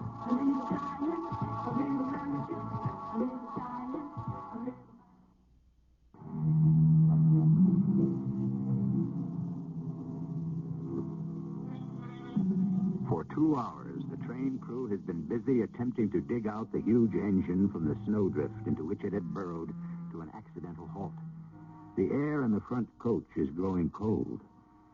The two young people are huddled together, sharing his goose-down parka. Henry Thorpe stands, beating his hands across his chest, while Mrs. Conrad snugs into his overcoat. Further back in the car, little Mrs. Winsome is two bright button eyes gleaming out from a mound of stray clothing wound about her. Hey, this is kind of kicks, huh? Oh, glad you think so. Freezing to death. Oh, cozy enough under a blanket. Now, don't get any ideas. Ah, come on, Amber. What's the big cold shoulder? You're wasting your time. I wouldn't trust you any farther than I can throw you. You're not my type. Hmm? Who said it takes one to know one? Well, that was different. How different? I just meant you were running out on something. Okay. Okay, suppose I am. Must be your conscience is troubling you. Hey, don't give me that square talk. How come you, of all people, figure I have to be wrong? Me, of all people. Oh, well, look, Duke, or whatever your name is. First, I don't care what put you on the road. And second, Look, it was nothing all that terrible, just everything backed up. I was flunking out in another college, which was stale news. But it meant the usual go-round with my parents, and I'd had it. So I cut out. Got enough bread to see me through to Canada, then I can move in with the family. Family? Yeah, it's a, what do you call it, a commune. You? In a commune? Well, I don't believe it. Look, it's where you can let everything loose, flow free. Thumb your nose at the establishment. Oh, come on, isn't the family just another kind of commitment? Well, all right, so what if it is? It's one that I picked, not one I was stuck with. Hey, it's a good life. You want to dig it, too. Doesn't it grab you? I don't know. It's something I never even thought about. Can just anybody join us? If you want to make the commitment. Hey, are you putting me on? No, why would you think that? Well, I had the notion right off on the first that maybe you were headed for the family, too. No, this is the first I ever heard of that. Well, then where are you headed? You wouldn't want to hear. Try me. Well, I don't want to put it into words. Talk to me, Linda. You know you want to talk to somebody. Oh, yeah, somebody. Anybody. Well, my father, he died a long time ago. And 4 years ago, my mother married again. I was 14. The man she married didn't want me. I just came along with the deal. Oh, he treats my mom all right. But the guy's he's a dog. He slapped me around plenty when my mother didn't know. Later, she didn't care after she started drinking. Well, until then, I could take it, but suddenly I was 18, and the only way was out. But out where? You got relatives in Skeffington Junction? You're going to laugh at this. But, have you ever heard of a pen pal? Oh, you mean like you get a name and address and write and he writes back and all that? Mm-hmm. No, like that. Sometimes the walls close in on you. You got to find a new door out or a window to escape. Well, anyway, I wrote this guy nearly 2 years ago. He's a farmer, and he lives 2 hours out of Skeffington Junction. He's old enough to be my father, but he never had a wife, so, okay, I never had a father. He was the only way out. Well, that's where I'm headed. Hey, that is crazy, throwing yourself away. Are you any better? What do you think you're doing? I sure hope you folks are making out. I ain't got much to report. We're still waiting for the relief engine that's on its way. We're going to try to keep you as warm as we can till then, but you are going to have to help. How you kids doing? Oh, we're making out all right. Good. Oh, Mr. Thorpe, you look pretty cold. I'm all right. He isn't, really. He gave me his coat to keep me from freezing. I got an extra coat here. You better climb into it, sir. Well, maybe Mrs. Winsome could use it. I think you need it more. Take it, Henry. I could use it for just a moment or two if I could be sure that... Why don't you let me sit with the old lady for a spell? just come out from the engine room and... What is it? It's all right, folks. Now, just take it easy. No cause for alarm. It's just the new locomotive hooked up with us at last.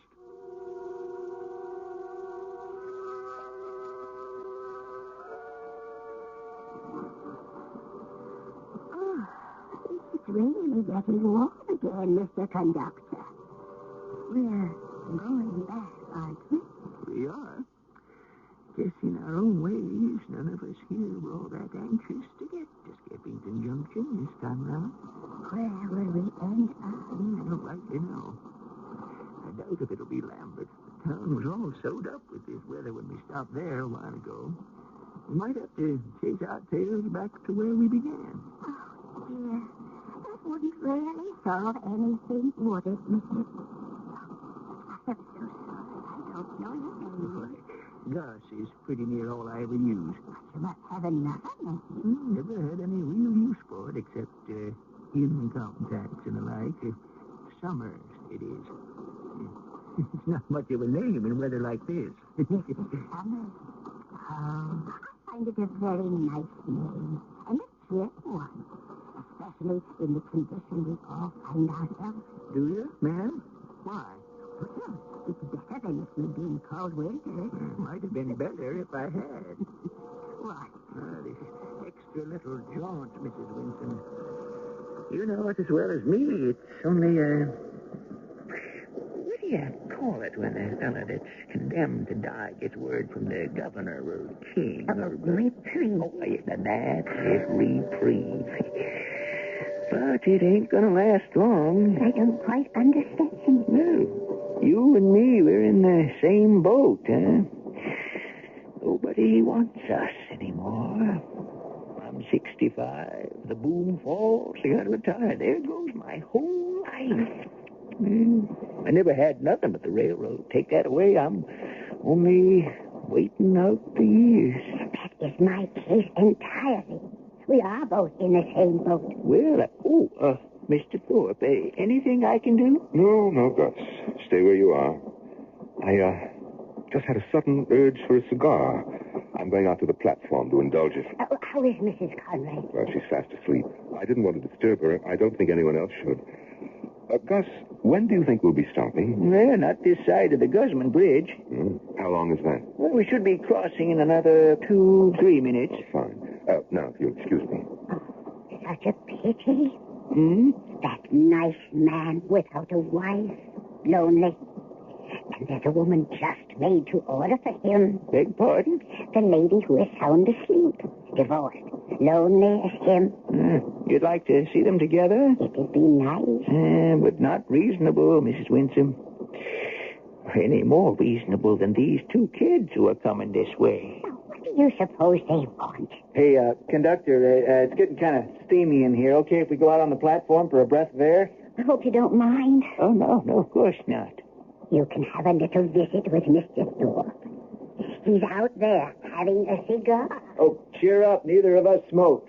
We'll leave you some air to breathe. That was sweet. What?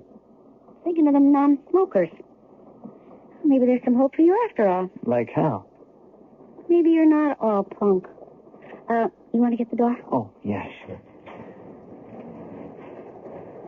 Oh, hi, Mr. Thorpe. You mind if we join you here on the platform? No, not at all. If you don't mind the cigar. Linda? No.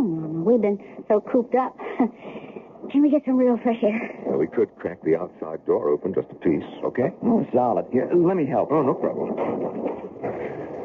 There we are. Except, where are we, really? And the conductor said we should be crossing the river and... Oh, yeah, I guess we're on the bridge now. It's been a strange trip, hasn't it? Yeah. One I don't care ever to take again. Or me. I don't know if I can agree. Hang on for your life. The bridge gave way. We're hanging on the edge by a thread. I have the door open. Yes, jump. Jump, it's your only chance.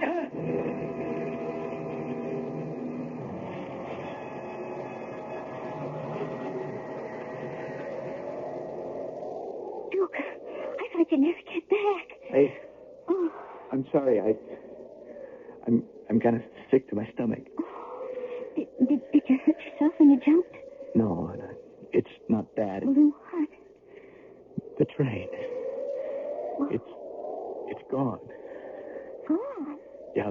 weight of the snow must have weakened the bridge, and when we went back over it, it just gave way, and the whole train went whacking into the river. Oh. Broke the ice, sank like it had just never been. Well, our car, we were the last one, didn't it? Unless the three of us jumped just in time to make the snowbank, then our car got pulled down with the rest. And the old lady, the conductor, Mrs. whatever her name was. Yeah, gone. Oh. Wiped out. Oh, Took. Tail end, it makes you sit up and take a new look. I just sacked out. Oh. Hey, how's Mr. Thorpe? I don't know. Well, he's alive. Sir? Sir, you all right? Something happened to my back when we jumped. Is there anything we can do to help? No, don't try to move me. This moment, it doesn't hurt too much. Sir, we've got to get you out of here. Why? You want me as another statistic? Forget it. Oh, you know that's not what we want. I know, Linda. But I'm long past caring what you want from me. It's what I want from you that's important. I want you both as another statistic. What? 6 of us that we know of. 6 of us on that train. 4 of us ready and composed to die. Not you, sir. We won't mention the disease, but it was progressing so fast. I would have been destroyed in weeks. All the others had no real future like me, except you two. And that is a miracle, that you are here. I had a briefcase somewhere. Yes, it's here. Lucky always carries it with you, the one with the money. I'm glad that you know what it contains. No, we don't want the money. Just tell us where you... Don't say you don't want it. My own children are long ago taken care of. This money is from a safe deposit box. No one knows of it but me. What did you mean it for? Well, once I thought I would build a mausoleum for my parents who were buried in a pauper's grave. You see, that's where I was taking it. To die myself and lie with them. Now, I know that was stupid, and I want... No. Yes, you want? I want this money to be for the young and for the future. I leave it to you to use as you see best fit. Oh, is he? I guess. Oh. Well, what about the money? You heard what he said. You mean we take it? We take it and use it for things that he might have wanted it used for. I doubt if he'd have okayed the punk psychology. Oh, come on. I don't mean it like that. Well, then how do we use it? There'll be a way. As long as it helps some young people, I don't guess he'd fault us too much. Us? Hey, I got a date with a man who wants to marry me. You've got a date with a man who wants to use you. We've got a better date. We? Okay. Us. With $100,000 and the memory of this trip, of how wrong we could have gone. How can we lose? Are you propositioning me again? I'm trying to make you an offer you can't refuse.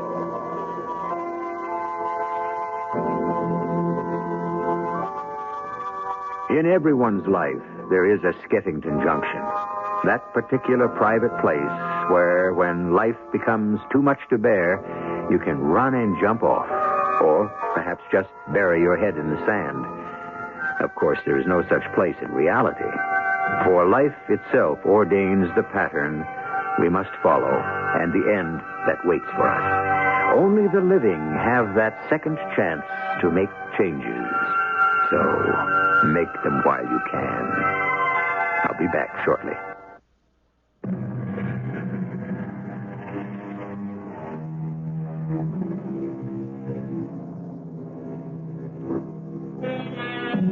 I have nothing more to say about our story, except that I hope, as you, the young people made good use of the gift of both money and time, and a quote from an old poem. "'Tis here, they say, the journey ends, and little doubt it must be so. But, as I tell my bestest friends, I hate to go." Our cast included Norman Rose, Carol Teitel, E.V. Juster, and Russell Horton. The entire production was under the direction of Hyman Brown. This is E.G. Marshall inviting you to return to our Mystery Theater for another adventure in the macabre. Until next time, pleasant dreams.